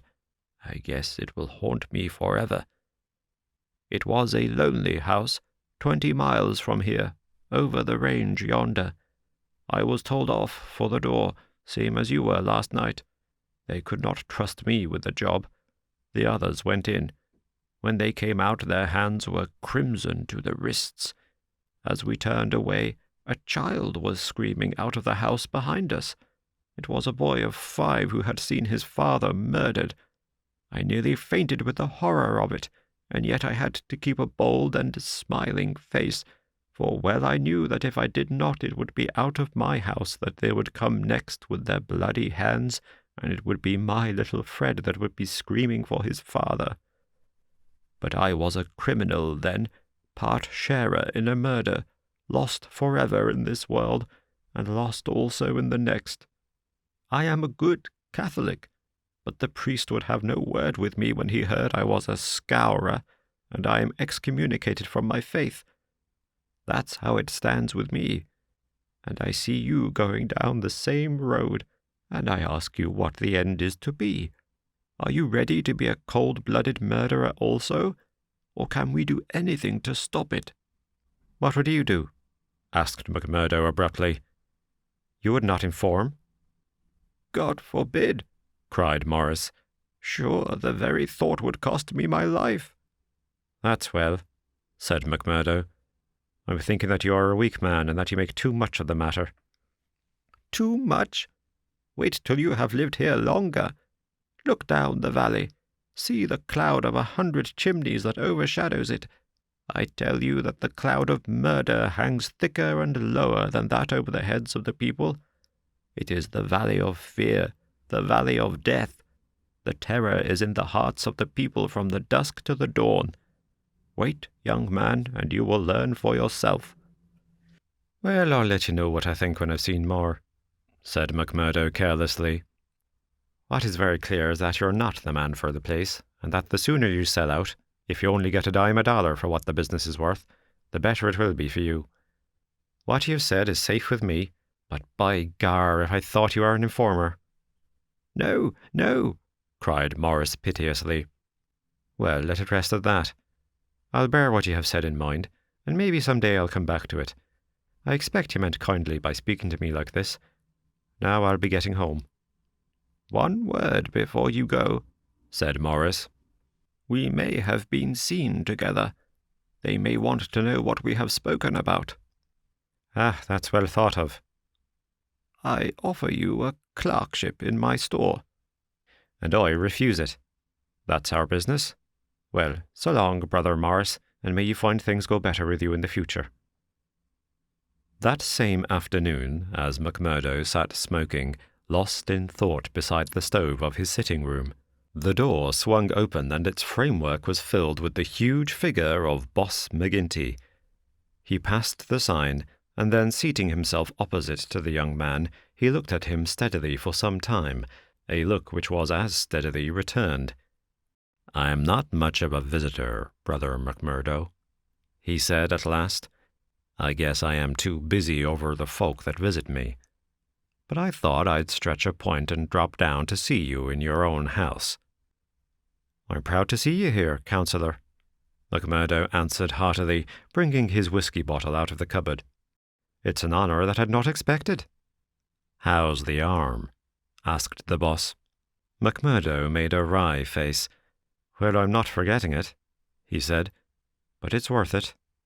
"Yes, it's worth it," the other answered, "to those that are loyal and go through with it and are help to the lodge.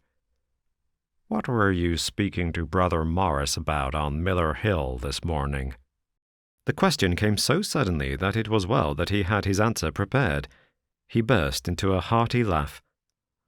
"Morris didn't know I could earn a living here at home. He shan't know either, for he has got too much conscience for the likes of me. But he's a good-hearted old chap. It was his idea that I was at a loose end, and that he would do me a good turn by offering me a clerkship in a dry goods store." "Oh, that was it?" "Yes, that was it." "And you refused it?" "Sure. Couldn't I earn 10 times as much in my own bedroom with 4 hours' work?" "That's so. But I wouldn't get about too much with Morris." "Why not?" "Well, I guess because I tell you not. That's enough for most folk in these parts." "It may be enough for most folk, but it ain't enough for me, Councillor," said McMurdo boldly. "If you're a judge of men, you'll know that." The swarthy giant glared at him, and his hairy paw closed for an instant round the glass as though he would hurl it at the head of his companion. Then he laughed in his loud, boisterous, insincere fashion. "You're a queer card, for sure," said he. "Well, if you want reasons, I'll give them. Did Morris say nothing to you against the lodge?" "No." "Nor against me?" "No." "Well, that's because he daren't trust you, but in his heart he is not a loyal brother. We know that well. So we watch him, and we wait for the time to admonish him. I'm thinking that the time is drawing near. There's no room for scabby sheep in our pen. But if you keep company with a disloyal man, we might think that you were disloyal too, see?" "There's no chance of my keeping company with him, for I dislike the man," McMurdo answered. "As to being disloyal, if it was any man but you, he would not use the word to me twice." "Well, that's enough," said McGinty, draining off his glass. "I came down to give you a word in season, and you've had it." "I'd like to know," said McMurdo, "how you ever came to learn that I had spoken with Morris at all." McGinty laughed. "It's my business to know what goes on in this township," said he. "I guess you'd best reckon on my hearing all that passes. Well, time's up, and I'll just say—" But his leave-taking was cut short in a very unexpected fashion. With a sudden crash, the door flew open, and 3 frowning, intent faces glared in at them from under the peaks of police caps. McMurdo sprang to his feet and half drew his revolver, but his arm stopped midway as he became conscious that 2 Winchester rifles were levelled at his head. A man in uniform advanced into the room, a 6-shooter in his hand. It was Captain Marvin, once of Chicago, and now of the Mine Constabulary. He shook his head with a half-smile at McMurdo. "I thought you'd be getting into trouble, Mr. Crooked McMurdo of Chicago," said he. "Can't keep out of it, can you? Take your hat and come along with us." "I guess you'll pay for this, Captain Marvin," said McGinty.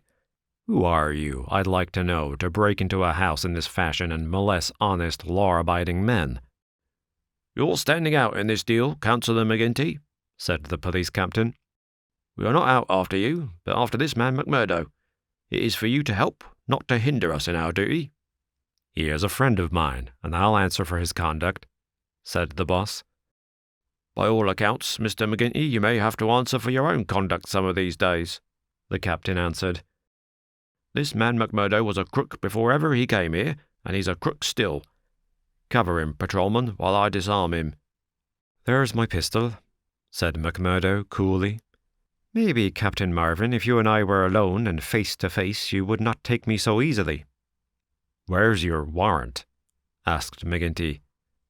By gar, a man might as well live in Russia as in Vermissa while folk like you are running the police. It's a capitalist outrage, and you'll hear more of it, I reckon. You do what you think is your duty the best way you can, councillor. We'll look after ours. What am I accused of? Asked McMurdo. Of being concerned in the beating of old editor Stanger at the Herald office. It wasn't your fault that it isn't a murder charge.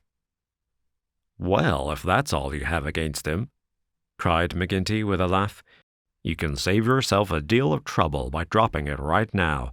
This man was with me in my saloon playing poker up to midnight, and I can bring a dozen to prove it. That's your affair, and I guess you can settle it in court tomorrow. Meanwhile, come on, McMurdo, and come quietly if you don't want a gun across your head. You stand wide, Mr. McGinty, for I warn you I will stand no resistance when I'm on duty. So determined was the appearance of the captain that both McMurdo and his boss were forced to accept the situation. The latter managed to have a few whispered words with the prisoner before they parted. What about? He jerked his thumb upward to signify the coining plant. All right, whispered McMurdo, who had devised a safe hiding place under the floor. I'll bid you goodbye, said the boss, shaking hands. I'll see Riley the lawyer and take the defense upon myself. Take my word for it that they won't be able to hold you. I wouldn't bet on that. Guard the prisoner, you two, and shoot him if he tries any games. I'll search the house before I leave. He did so, but apparently found no trace of the concealed plant. When he had descended, he and his men escorted McMurdo to headquarters. Darkness had fallen, and a keen blizzard was blowing so that the streets were nearly deserted, but a few loiterers followed the group, and, emboldened by invisibility, shouted imprecations at the prisoner. "Lynch the cursed Scowrer!" they cried. "Lynch him!" They laughed and jeered as he was pushed into the police station. After a short, formal examination from the inspector in charge, he was put into the common cell. Here he found Baldwin and 3 other criminals of the night before, all arrested that afternoon and waiting their trial next morning. But even within this inner fortress of the law, the long arm of the freemen was able to extend. Late at night there came a jailer with a straw bundle for their bedding, out of which he extracted 2 bottles of whisky, some glasses, and a pack of cards. They spent a hilarious night, without an anxious thought as to the ordeal of the morning. Nor had they cause, as the result was to show. The magistrate could not possibly, on the evidence, have held them for a higher court. On the one hand, the compositors and pressmen were forced to admit that the light was uncertain, that they were themselves much perturbed, and that it was difficult for them to swear to the identity of the assailants, although they believed that the accused were among them. Cross-examined by the clever attorney who had been engaged by McGinty, they were even more nebulous in their evidence. The injured man had already deposed that he was so taken by surprise by the suddenness of the attack that he could state nothing beyond the fact that the first man who struck him wore a moustache. He added that he knew them to be Scowrers, since no one else in the community could possibly have any enmity to him, and he had long been threatened on account of his outspoken editorials. On the other hand, it was clearly shown by the united and unfaltering evidence of 6 citizens, including that high municipal official, Councillor McGinty, that the men had been at a card party at the Union House until an hour very much later than the commission of the outrage. Needless to say that they were discharged with something very near to an apology from the bench for the inconvenience to which they had been put, together with an implied censure of Captain Marvin and the police for their officious zeal. The verdict was greeted with loud applause by a court in which McMurdo saw many familiar faces. Brothers of the lodge smiled and waved, but there were others who sat with compressed lips and brooding eyes as the men filed out of the dock. One of them, a little, dark-bearded, resolute fellow, put the thoughts of himself and the comrades into words as the ex-prisoners passed him. "You damned murderers," he said. "We'll fix you yet." Chapter 5. The Darkest Hour. If anything had been needed to give an impetus to Jack McMurdo's popularity among his fellows, it would have been his arrest and acquittal. That a man on the very night of joining the lodge should have done something which brought him before the magistrate was a new record in the annals of the society. Already he had earned the reputation of a good boon companion, a cheery reveller, and withal a man of high temper, who would not take an insult even from the all-powerful boss himself. But in addition to this, he impressed his comrades with the idea that among them all there was not one whose brain was so ready to devise a bloodthirsty scheme, or whose hand would be more capable of carrying it out. "He'll be the boy for the clean job," said the oldsters to one another, and waited their time until they could set him to his work. McGinty had instruments enough already, but he recognized that this was a supremely able one. He felt like a man holding a fierce bloodhound in leash.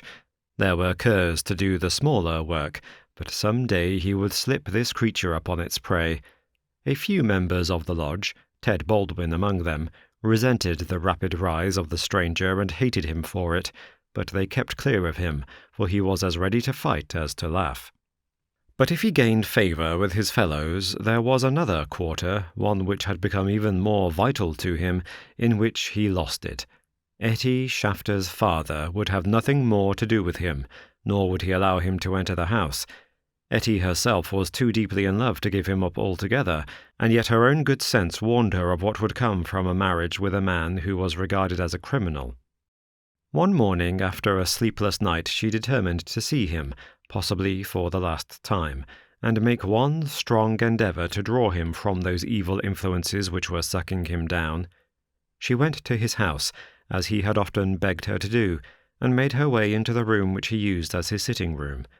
He was seated at a table, with his back turned and a letter in front of him. A sudden spirit of girlish mischief came over her. She was still only 19. He had not heard her when she pushed open the door. Now she tiptoed forward and laid her hand lightly upon his bended shoulders. If she had expected to startle him, she certainly succeeded, but only in turn to be startled herself. With a tiger spring he turned on her, and his right hand was feeling for her throat. At the same instant, with the other hand, he crumpled up the paper that lay before him. For an instant he stood glaring. Then astonishment and joy took the place of the ferocity which had convulsed his features, a ferocity which had sent her shrinking back in horror, as from something which had never before intruded into her gentle life. "It's you," he said, mopping his brow. "And to think that you should come to me, heart of my heart, and I should find nothing better to do than to want to strangle you. Come then, darling." And he held out his arms. "Let me make it up to you." But she had not recovered from that sudden glimpse of guilty fear which she had read in the man's face. All her woman's instinct told her that it was not the mere fright of a man who is startled. Guilt. That was it. Guilt and fear. "What's come over you, Jack?" she cried. "Why were you so scared of me? Oh, Jack, if your conscience was at ease, you would not have looked at me like that." "Sure, I was thinking of other things, and when you came tripping so lightly on those fairy feet of yours—" No, it was more than that, Jack." Then a sudden suspicion seized her. "Let me see the letter you are writing." "Ah, Etty, I couldn't do that." Her suspicions became certainties. "It's to another woman," she cried. "I know it. Why else should you hold it from me? Was it to your wife that you were writing? How am I to know that you are not a married man, you, a stranger that nobody knows?" "I am not married, Etty. See now, I swear it. You're the only one woman on earth to me. By the cross of Christ, I swear it." He was so white with passionate earnestness that she could not but believe him. "Well then," she cried, "why will you not show me the letter?" "I'll tell you, acushla," said he. "I'm under oath not to show it, and just as I wouldn't break my word to you, so I would keep it to those who hold my promise. It's the business of the lodge, and even to you it's secret. And if I was scared when a hand fell on me, can't you understand it when it might have been the hand of a detective?" She felt that he was telling the truth. He gathered her into his arms and kissed away her fears and doubts. "Sit here by me, then. It's a queer throne for such a queen, but it's the best your poor lover can find. He'll do better for you some of these days, I'm thinking. Now your mind is easy once again, is it not?" "How can it ever be at ease, Jack, when I know that you are a criminal among criminals, when I never know the day that I may hear you are in court for murder? McMurdo the Scowrer, that's what one of our boarders called you yesterday. It went through my heart like a knife. Sure, hard words break no bones. But they were true." "Well, dear, it's not so bad as you think. We are but poor men that are trying in our own way to get our rights." Etty threw her arms round her lover's neck. "Give it up, Jack. For my sake, for God's sake, give it up. It was to ask you that I came here today. Oh, Jack, see, I beg it of you on my bended knees. Kneeling here before you, I implore you to give it up." He raised her and soothed her with her head against his breast. "Sure, my darling, you don't know what it is you're asking. How could I give it up when it would be to break my oath and to desert my comrades? If you could see how things stand with me, you could never ask it of me. Besides, if I wanted to, how could I do it? You don't suppose that the lodge would let a man go free with all its secrets?" "I've thought of that, Jack. I've planned it all. Father has saved some money. He is weary of this place where the fear of these people darkens our lives. He is ready to go. We would fly together to Philadelphia or New York, where we would be safe from them." McMurdo laughed. "The lodge has a long arm. Do you think it could not stretch from here to Philadelphia or New York?" "Well, then, to the west, or to England, or to Germany, where Father came from. Anywhere to get away from this valley of fear." McMurdo thought of old Brother Morris. "Sure, it is the second time I've heard the valley so named," said he. "The shadow does indeed seem to lie heavy on some of you. It darkens every moment of our lives. Do you suppose that Ted Baldwin has ever forgiven us?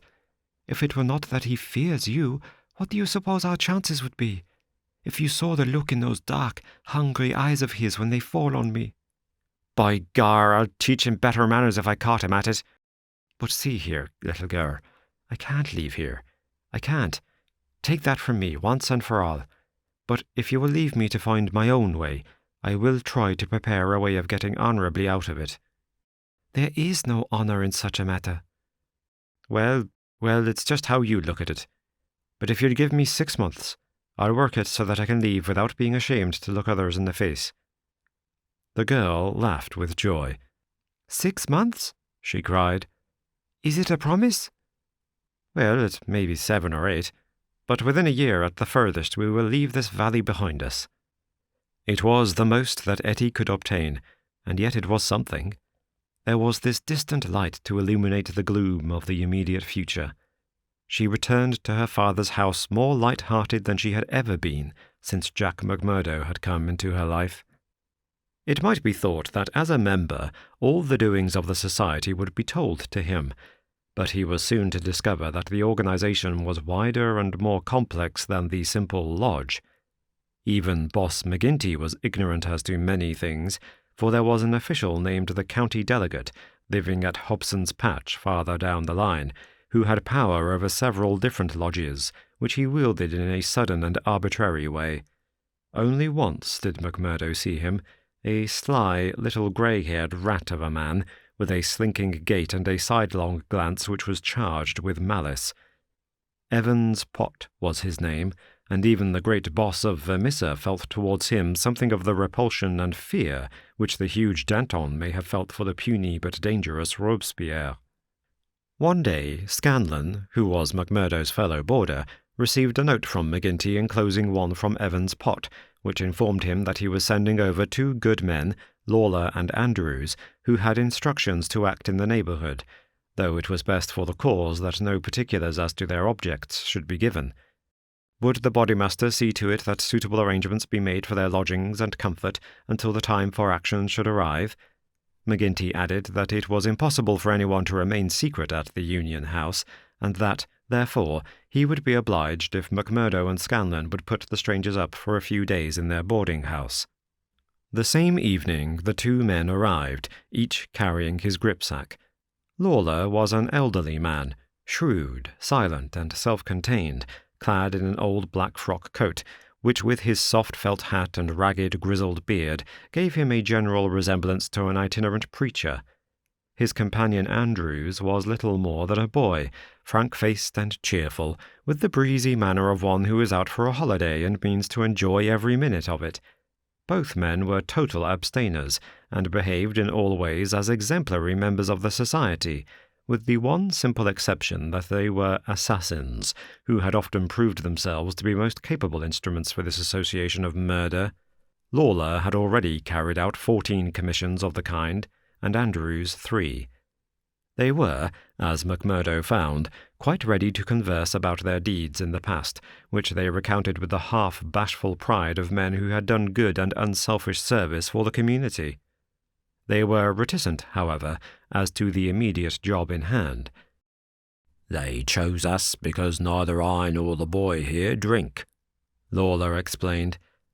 "They can count on us saying no more than we should. You must not take it amiss, but it is the orders of the county delegate that we obey." "Sure, we are all in it together," said Scanlon, McMurdo's mate, as the four sat together at supper. "That's true enough, and we'll talk till the cows come home of the killing of Charlie Williams or of Simon Bird or any other job in the past, but till the work is done we say nothing." "There are half a dozen about here that I have a word to say to," said McMurdo with an oath. "I suppose it isn't Jack Knox of Ironhill that you're after. I'd go some way to see him get his deserts." "No, it's not him yet." "Or Herman Strauss?" "No, nor him either." "Well, if you won't tell us, we can't make you, but I'd be glad to know." Lawler smiled and shook his head. He was not to be drawn. In spite of the reticence of their guests, Scanlon and McMurdo were quite determined to be present at what they called the fun. When, therefore, at an early hour one morning McMurdo heard them creeping down the stairs, he awakened Scanlon, and the two hurried on their clothes. When they were dressed, they found that the others had stolen out, leaving the door open behind them. It was not yet dawn, and by the light of the lamps they could see the two men some distance down the street. They followed them warily, treading noiselessly in the deep snow. The boarding-house was near the edge of the town, and soon they were at the crossroads which is beyond its boundary.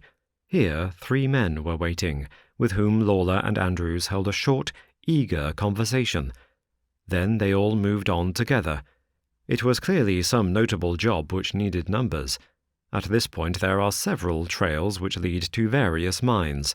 The strangers took that which led to the Crow Hill, a huge business which was in strong hands, which had been able, thanks to their energetic and fearless New England manager, Josiah H. Dunn, to keep some order and discipline during the long reign of terror. Day was breaking now, and a line of workmen were slowly making their way, singly and in groups, along the blackened path. McMurdo and Scanlon strolled on with the others, keeping in sight of the men whom they followed. A thick mist lay over them, and from the heart of it there came the sudden scream of a steam whistle. It was the 10-minute signal before the cages descended and the day's labour began. When they reached the open space round the mine shaft, there were 100 miners waiting, stamping their feet and blowing on their fingers, for it was bitterly cold. The strangers stood in a little group under the shadow of the engine-house. Scanlon and McMurdo climbed a heap of slag from which the whole scene lay before them. They saw the mine engineer, a great bearded Scotchman named Menzies, come out of the engine-house and blow his whistle for the cages to be lowered. At the same instant, a tall, loose-framed young man with a clean-shaved, earnest face advanced eagerly towards the pit-head. As he came forward, his eyes fell upon the group, silent and motionless, under the engine-house. The men had drawn down their hats and turned up their collars to screen their faces. For a moment the presentiment of death laid its cold hand upon the manager's heart. At the next he had shaken it off, and saw only his duty towards intrusive strangers. "Who are you?" he asked as he advanced. "What are you loitering there for?" There was no answer, but the lad Andrews stepped forward and shot him in the stomach. The 100 waiting miners stood as motionless and helpless as if they were paralyzed. The manager clapped his 2 hands to the wound and doubled himself up. Then he staggered away. But another of the assassins fired, and he went down sidewise, kicking and clawing among a heap of clinkers.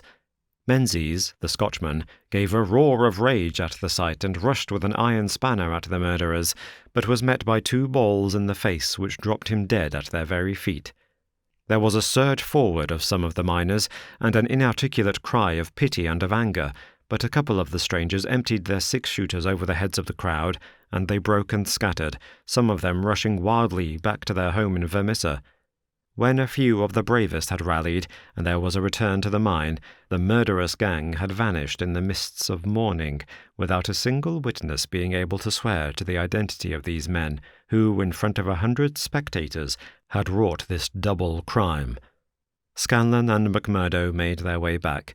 Scanlon somewhat subdued, for it was the first murder job that he had seen with his own eyes, and it appeared less funny than he had been led to believe.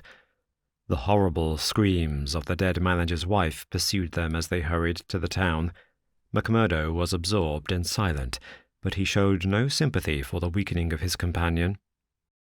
"Sure, it is like a war," he repeated. "What is it but a war between us and them, and we hit back where we best can." There was a high revel in the lodge room at the Union House that night, not only over the killing of the manager and engineer of the Crow Hill mine, which would bring this organization into line with the other blackmailed and terror-stricken companies of the district, but also over a distant triumph which had been wrought by the hands of the lodge itself.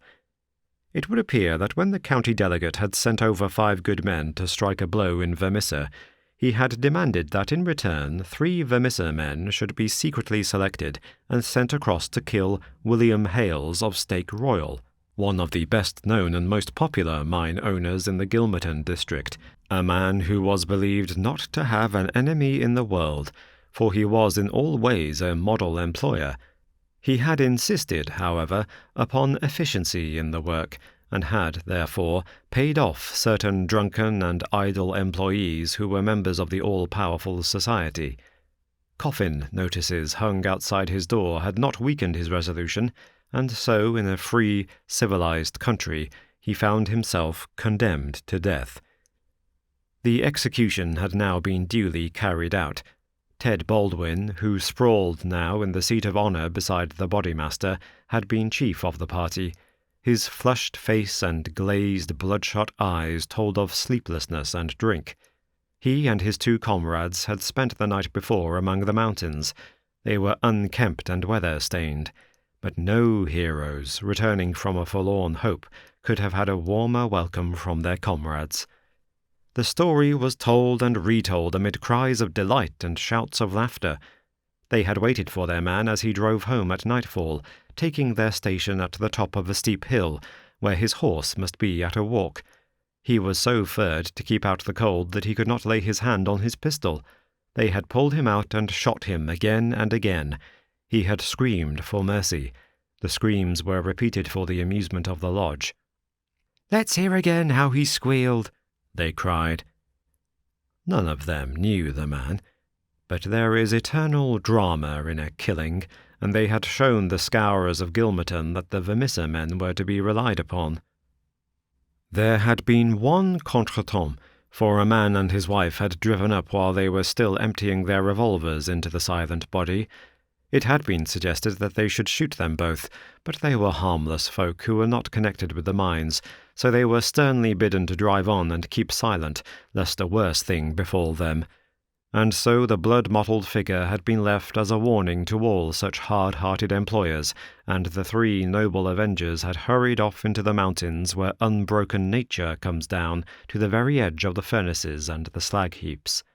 Here they were, safe and sound, their work well done, and the plaudits of their companions in their ears. It had been a great day for the Scowrers. The shadow had fallen even darker over the valley. But as the wise general chooses the moment of victory in which to redouble his efforts so that his foes may have no time to steady themselves after disaster, so Boss McGinty, looking out upon the scene of his operations with his brooding and malicious eyes, had devised a new attack upon those who opposed him. That very night, as the half-drunken company broke up, he touched McMurdo on the arm and led him aside into that inner room where they had their first interview. "See here, my lad," said he, "I've got a job that's worthy of you at last. You'll have the doing of it in your own hands." "Proud I am to hear it," McMurdo answered.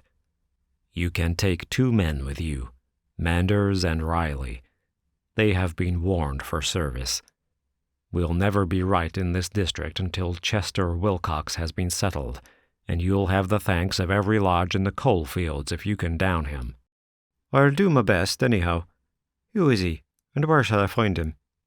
McGinty took his eternal half-chewed, half-smoked cigar from the corner of his mouth and proceeded to draw a rough diagram on a page torn from his notebook. "He's the chief foreman of the Iron Dike Company. He's a hard citizen, an old colour sergeant of the war, all scars and grizzle. We've had 2 tries at him, but had no luck, and Jim Carnaway lost his life over it. Now it's for you to take it over. That's the house, all alone at the Iron Dike crossroad, same as you see here on the map, without another within earshot. It's no good by day. He's armed and shoots quick and straight with no questions asked. But at night, well, there he is with his wife, 3 children, and a hired help. You can't pick or choose. It's all or none. If you could get a bag of blasting powder at the front door with a slow match to it—" "What's the man done?" "Didn't I tell you he shot Jim Carnaway?" "Why did he shoot him?" "What in thunder has that to do with you?" "Carnaway was about his house at night, and he shot him. That's enough for me and you. You've got to settle the thing right." "There's these 2 women and the children. Do they go up too?" "They have to. Else how can we get him?" "It seems hard on them, for they've done nothing." "What sort of fool's talk is this? Do you back out?" "Easy, counsellor, easy. What have I ever said or done that you should think I would be after standing back from an order of the Bodymaster of my own lodge? If it's right or if it's wrong, it's for you to decide." "You'll do it, then?" "Of course I'll do it." "When?" "Well, you had best give me a night or 2 that I may see the house and make my plans. Then—" "Very good," said McGinty, shaking him by the hand. "I'll leave it with you. It will be a great day when you bring us the news. It's just the last stroke that will bring them all to their knees." McMurdo thought long and deeply over the commission which had been so suddenly placed in his hands. The isolated house in which Chester Wilcox lived was about 5 miles off in an adjacent valley. That very night he started off, all alone, to prepare for the attempt. It was daylight before he returned from his reconnaissance. Next day he interviewed his 2 subordinates, Manders and Riley, reckless youngsters who were as elated as if it were a deer hunt. 2 nights later they met outside the town, all 3 armed, and one of them carrying a sack stuffed with the powder which was used in the quarries. It was 2 in the morning before they came to the lonely house. The night was a windy one, with broken clouds drifting swiftly across the face of a 3/4 moon. They had been warned to be on their guard against the bloodhounds, so they moved forward cautiously, with their pistols cocked in their hands. But there was no sound save the howling of the wind, and no movement but the swaying branches above them. McMurdo listened at the door of the lonely house, but all was still within. Then he leaned the powder bag against it, ripped a hole in it with his knife, and attached the fuse. When it was well alight, he and his 2 companions took to their heels and were some distance off, safe and snug in a sheltering ditch, before the shattering roar of the explosion, with the low, deep rumble of the collapsing building, told them that their work was done. No cleaner job had ever been carried out in the blood-stained annals of the society. But alas, that work so well organized and boldly carried out should all have gone for nothing. Warned by the fate of the various victims, and knowing that he was marked down for destruction, Chester Wilcox had moved himself and his family only the day before to some safer and less-known quarters, where a guard of police should watch over them. It was an empty house which had been torn down by the gunpowder, and the grim old colour sergeant of the war was still teaching discipline to the miners of Iron Dyke. "Leave him to me," said McMurdo. "He's my man, and I'll get him sure if I have to wait a year for him." A vote of thanks and confidence was passed in full lodge, and so for the time the matter ended. When a few weeks later it was reported in the papers that Wilcox had been shot at from an ambuscade, it was an open secret that McMurdo was still at work upon his unfinished job.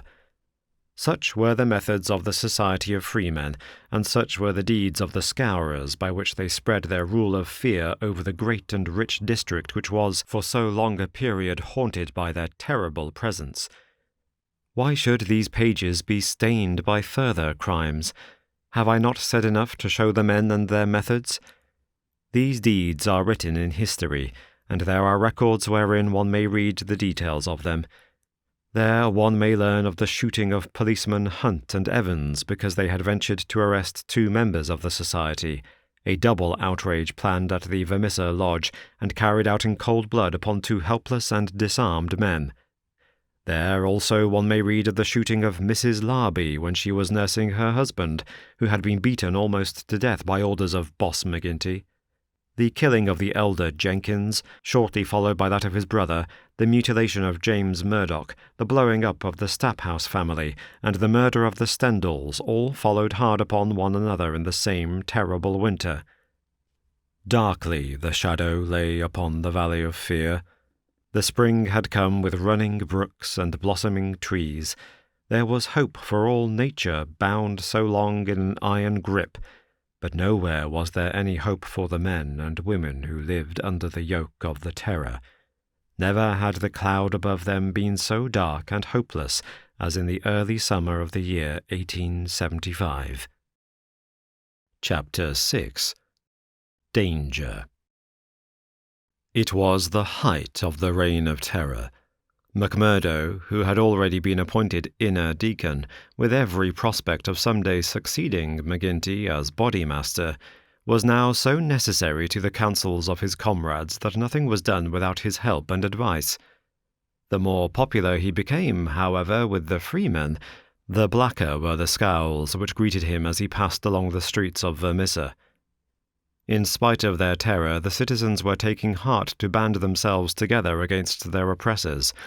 Rumours had reached the lodge of secret gatherings in the Herald office and of distribution of firearms among the law-abiding people. But McGinty and his men were undisturbed by such reports. They were numerous, resolute, and well-armed. Their opponents were scattered and powerless. It would all end, as it had done in the past, in aimless talk and possibly in impotent arrests. So said McGinty, McMurdo, and all the bolder spirits. It was a Saturday evening in May. Saturday was always the lodge night, and McMurdo was leaving his house to attend it when Morris, the weaker brother of the order, came to see him. His brow was creased with care, and his kindly face was drawn and haggard. "Can I speak with you freely, Mr. McMurdo?" "Sure."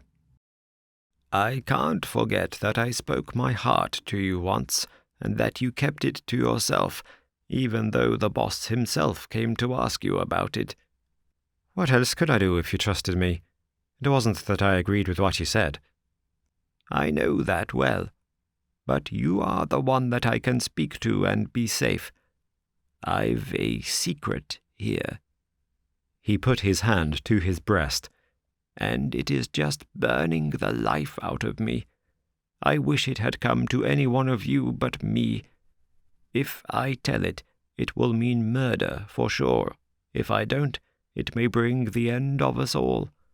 God help me, but I am near out of my wits over it." McMurdo looked at the man earnestly. He was trembling in every limb. He poured some whiskey into a glass and handed it to him. "That's the physic for the likes of you," said he. "Now let me hear of it." Morris drank, and his white face took a tinge of colour. "I can tell it to you all in one sentence," said he. "There's a detective on our trail." McMurdo stared at him in astonishment. "Why, man, you're crazy," he said. "Isn't the place full of police and detectives, and what harm did they ever do to us?" No, it's no man of the district. As you say, we know them, and it is little that they can do. But you've heard of Pinkertons? "I've read of some folk of that name." "Well, you can take it from me you've no show when they are on your trail. It's not a take-it-or-miss-it government concern. It's a dead earnest business proposition that's out for results and keeps out till by hook or crook it gets them. If a Pinkerton man is deep in this business, we are all destroyed." "We must kill him." It's the first thought that came to you. So it will be up at the lodge. Didn't I say to you that it would end in murder?" "Sure, what is murder? Isn't it common enough in these parts?" "It is, indeed, but it's not for me to point out the man that is to be murdered. I'd never rest easy again. And yet it's our own necks that may be at stake. In God's name, what shall I do?" He rocked to and fro in his agony of indecision. But his words had moved McMurdo deeply. It was easy to see that he shared the other's opinion as to the danger and the need for meeting it. He gripped Morris's shoulder and shook him in his earnestness. "See here, man," he cried, and he almost screeched the words in his excitement. "You won't gain anything by sitting keening like an old wife at a wake. Let's have the facts. Who is the fellow? Where is he? How did you hear of him? Why did he come to me?" "I came to you, for you are the one man that would advise me.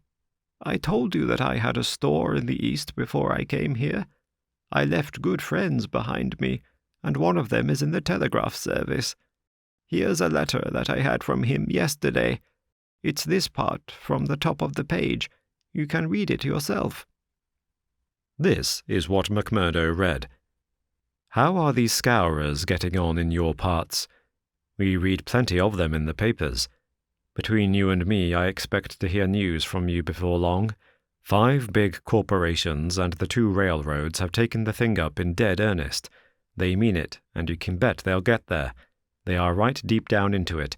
Pinkerton has taken hold under their orders, and his best man, Birdy Edwards, is operating. The thing has got to be stopped right now." "Now read the postscript." "Of course, what I give you is what I learned in business, so it goes no further. It's a queer cipher that you handle by the yard every day and can get no meaning from."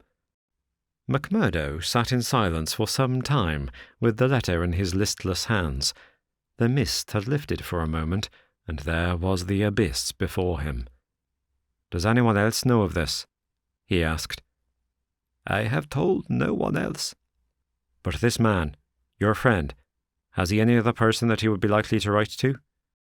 "Well, I dare say he knows 1 or 2 more." "Of the lodge?" "It's likely enough." "I was asking because it is likely that he may have given some description of this fellow Birdy Edwards. Then we could get on his trail." "Well, it's possible, but I should not think he knew him. He is just telling me the news that came to him by way of business. How would he know this Pinkerton man?" McMurdo gave a violent start. "By gar!" he cried. "I've got him! What a fool I was not to know it! Lord, but we're in luck! We will fix him before he can do any harm. See here, Morris, will you leave this thing in my hands?" "Sure, if you will only take it off mine."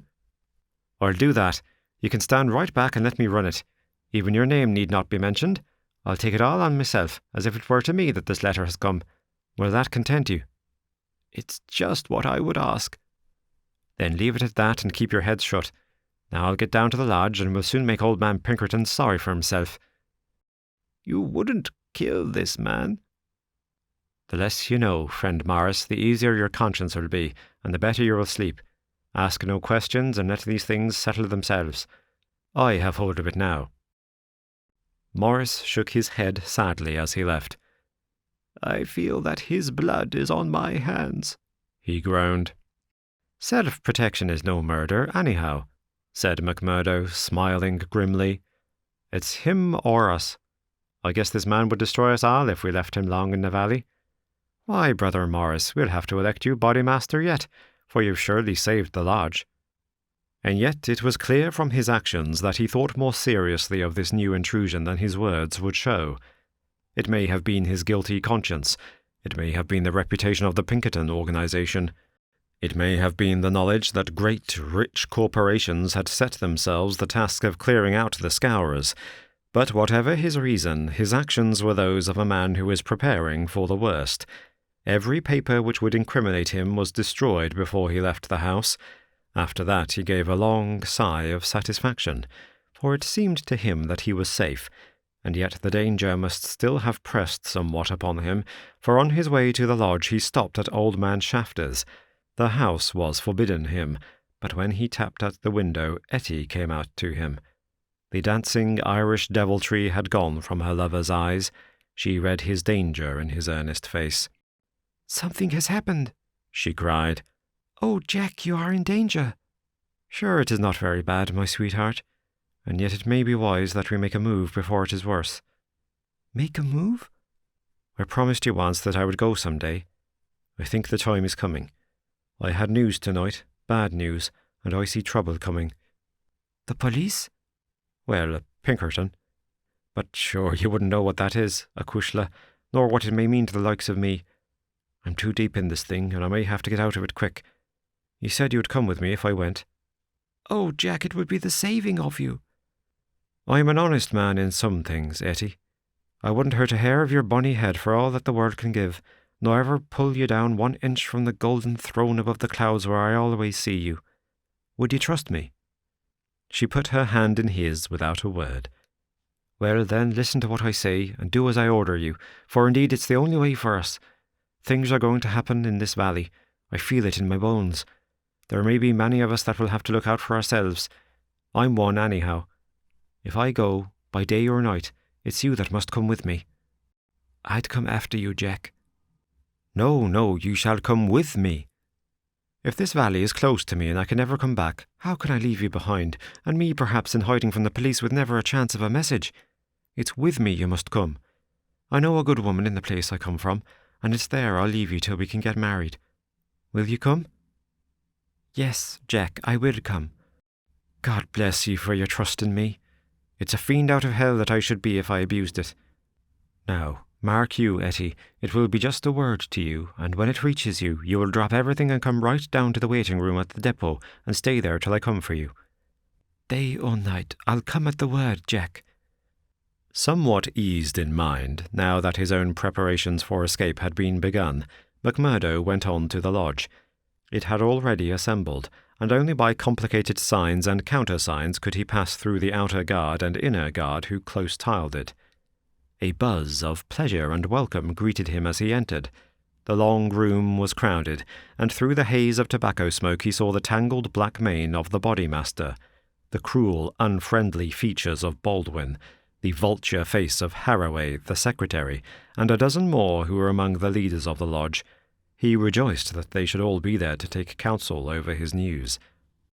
"Indeed, it's glad we are to see you, brother," cried the chairman. "There's business here that wants a Solomon in judgment to set it right." "It's Landa and Egan," explained his neighbour as he took his seat. "They both claim the head money given by the lodge for the shooting of Old Man Crab over at Stylestown, and who's to say which fired the bullet?" McMurdo rose in his place and raised his hand. The expression of his face froze the attention of the audience. There was a dead hush of expectation. "Eminent Bodymaster," he said in a solemn voice, "I claim urgency." "Brother McMurdo claims urgency," said McGinty. "It's a claim that by the rules of this lodge takes precedence. Now, brother, we attend you." McMurdo took the letter from his pocket. "Eminent Bodymaster and brethren," he said, "I am the bearer of ill news this day. But it is better that it should be known and discussed than that a blow should fall upon us without warning which would destroy us all.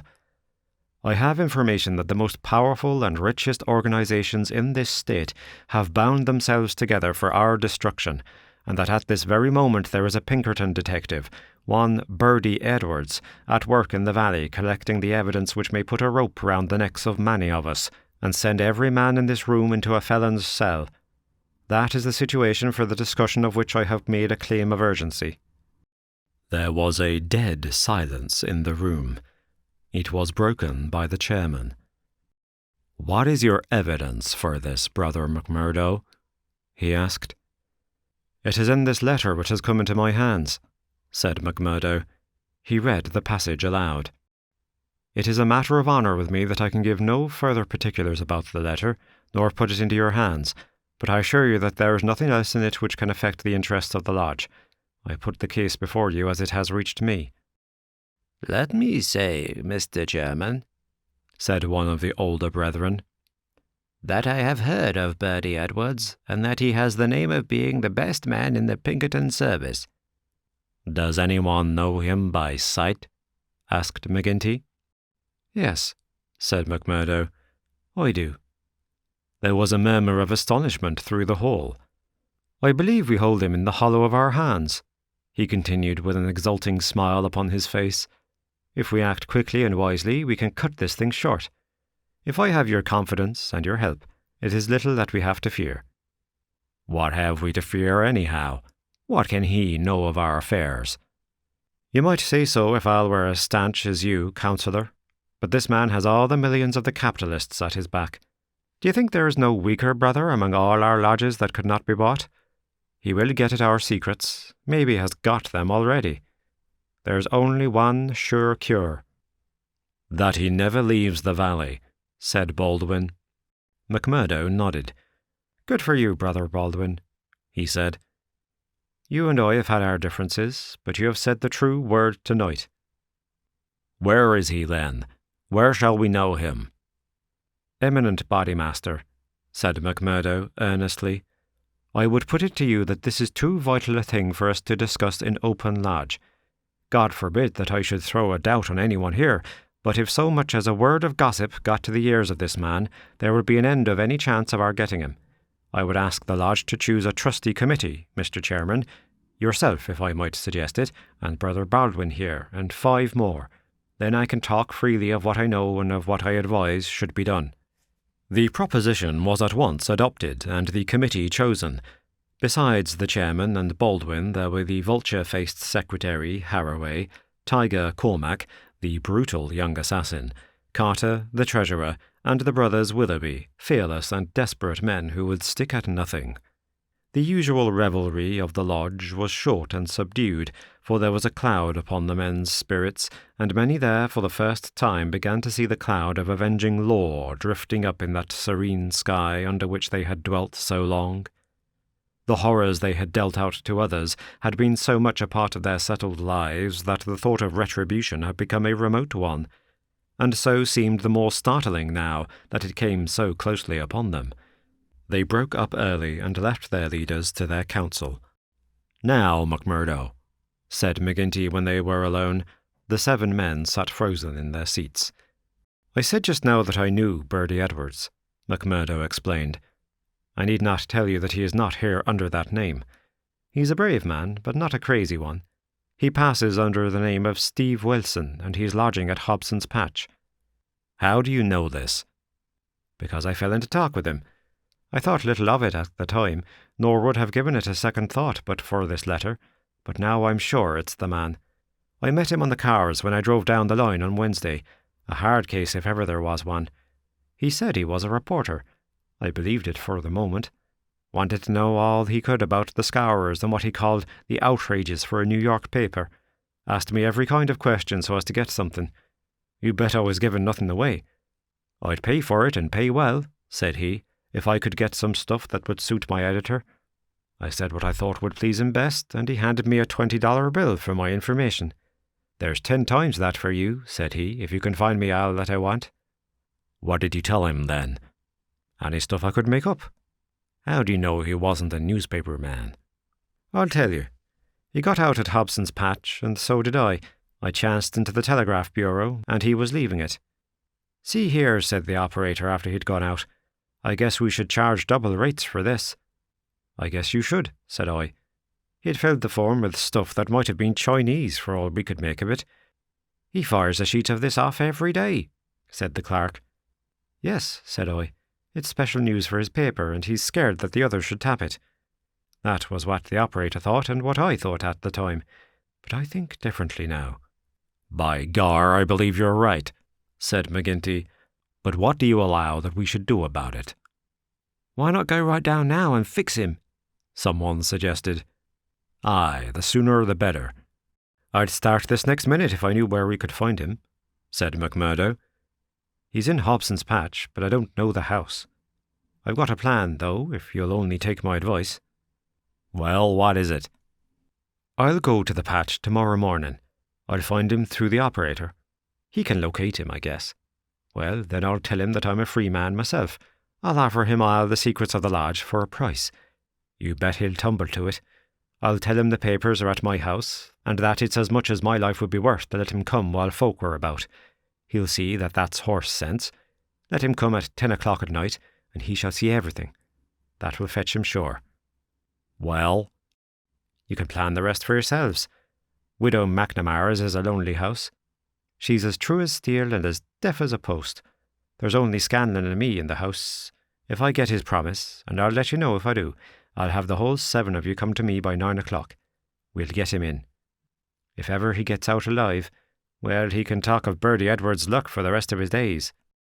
There's going to be a vacancy at Pinkerton's, or I'm mistaken. Leave it at that, McMurdo. At 9 tomorrow we'll be with you. You once get the door shut behind him, and you can leave the rest with us. Chapter 7. The Trapping of Birdy Edwards. As McMurdo had said, the house in which he lived was a lonely one and very well suited for such a crime as they had planned. It was on the extreme fringe of the town, and stood well back from the road. In any other case, the conspirators would have simply called out their man, as they had many a time before, and emptied their pistols into his body. But in this instance it was very necessary to find out how much he knew, how he knew it, and what had been passed on to his employers. It was possible that they were already too late and that the work had been done. If that was indeed so, they could at least have their revenge upon the man who had done it. But they were hopeful that nothing of great importance had yet come to the detective's knowledge, as otherwise, they argued, he would not have troubled to write down and forward such trivial information as McMurdo claimed to have given him. However, all this they would learn from his own lips. Once in their power, they would find a way to make him speak. It was not the first time that they had handled an unwilling witness. McMurdo went to Hobson's Patch as agreed. The police seemed to take particular interest in him that morning, and Captain Marvin, he who had claimed the old acquaintance with him at Chicago, actually addressed him as he waited at the station. McMurdo turned away and refused to speak with him. He was back from his mission in the afternoon, and saw McGinty at the Union House. "He is coming," he said. "Good," said McGinty. The giant was in his shirt-sleeves, with chains and seals gleaming athwart his ample waistcoat and a diamond twinkling through the fringe of his bristling beard. Drink and politics had made the boss a very rich as well as powerful man. The more terrible, therefore, seemed that glimpse of the prison or the gallows which had risen before him the night before. "Do you reckon he knows much?" he asked anxiously. McMurdo shook his head gloomily. "He's been here some time, 6 weeks at the least. I guess he didn't come into these parts to look at the prospect. If he has been working among us all that time with the railroad money at his back, I should expect that he has got results and that he has passed them on." "There's not a weak man in the lodge," cried McGinty. "True as steel, every man of them, and yet by the Lord there is that skunk Morris. What about him? If any man gives us away, it would be he. I've a mind to send a couple of the boys round before evening to give him a beating up and see what they can get from him." "Well, there would be no harm in that," McMurdo answered. I won't deny that I have a liking for Morris, and would be sorry to see him come to harm. He has spoken to me once or twice over large matters, and though he may not see them the same as you or I, he never seemed the sort that squeals. But still it is not for me to stand between him and you." "I'll fix the old devil," said McGinty with an oath. "I've had my eye on him this year past." "Well, you know best about that," McMurdo answered. "But whatever you do must be tomorrow, for we must lie low until the Pinkerton affair is settled up. We can't afford to set the police buzzing today of all days." "True for you," said McGinty.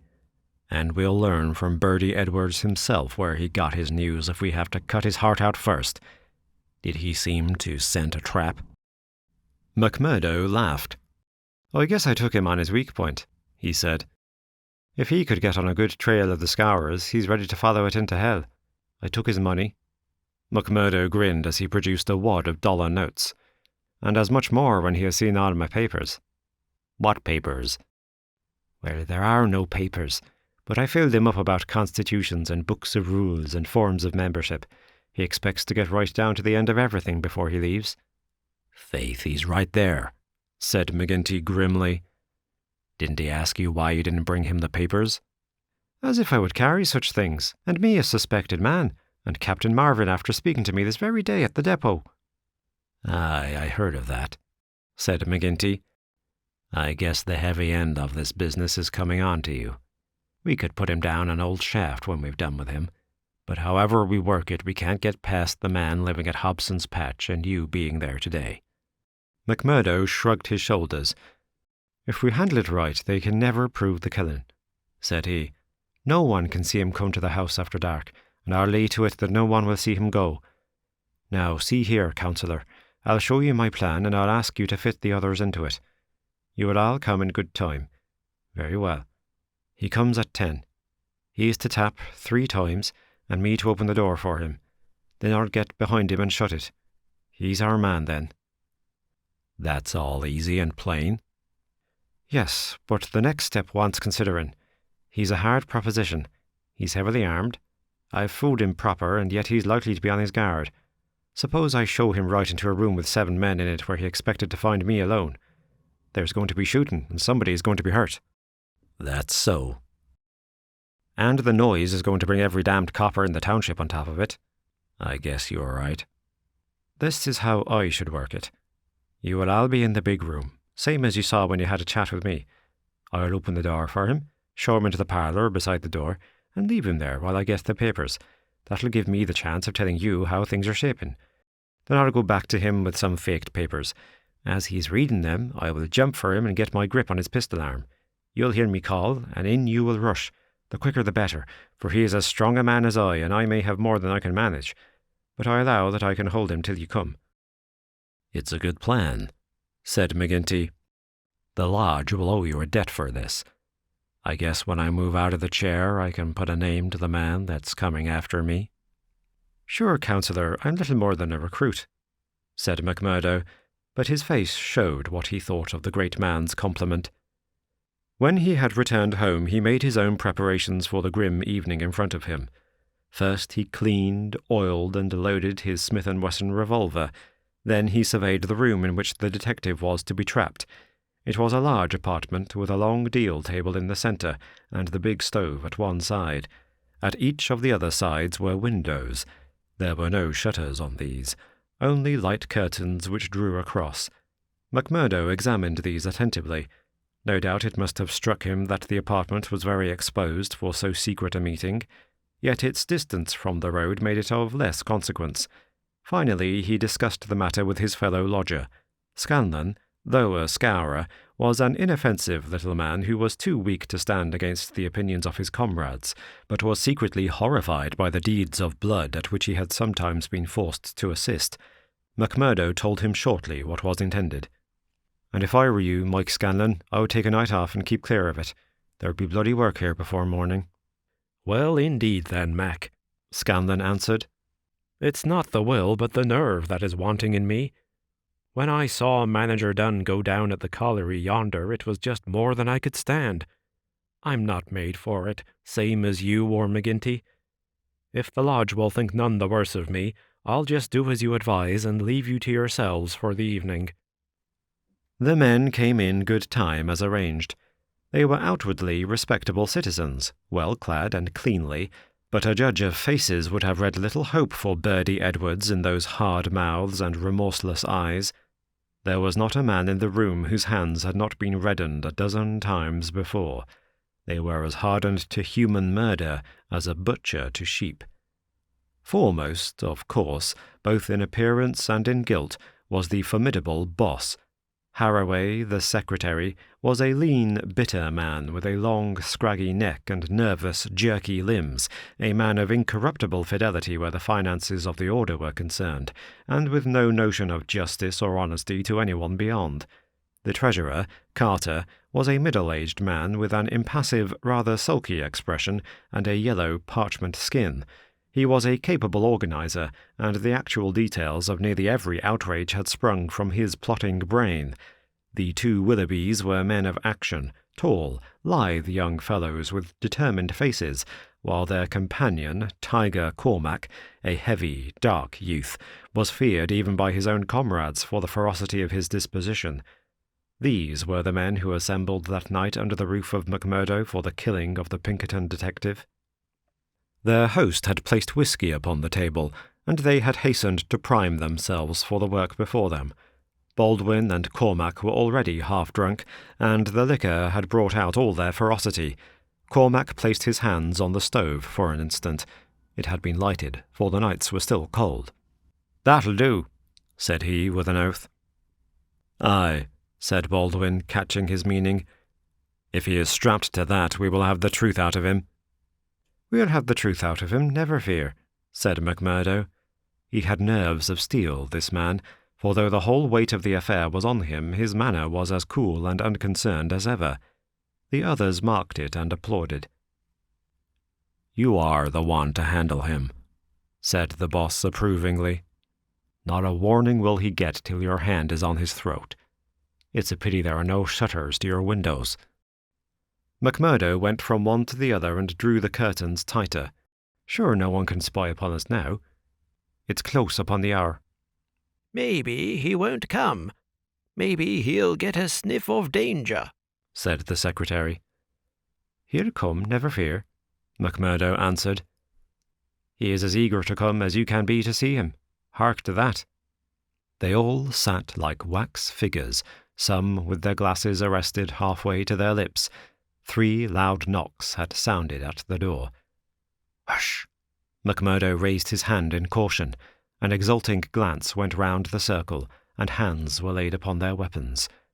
"Not a sound, for your lives," McMurdo whispered, as he went from the room, closing the door carefully behind him. With strained ears the murderers waited. They counted the steps of their comrade down the passage. Then they heard him open the outer door. There were a few words as of greeting. Then they were aware of a strange step inside, and of an unfamiliar voice. An instant later came the slam of the door and the turning of the key in the lock. Their prey was safe within the trap. Tiger Cormac laughed horribly, and Boss McGinty clapped his great hand across his mouth. "Be quiet, you fool," he whispered. "You'll be the undoing of us yet." There was a mutter of conversation from the next room. It seemed interminable. Then the door opened, and McMurdo appeared, his finger upon his lip. He came to the end of the table and looked round at them. A subtle change had come over him. His manner was as of one who has great work to do. His face had set into granite firmness.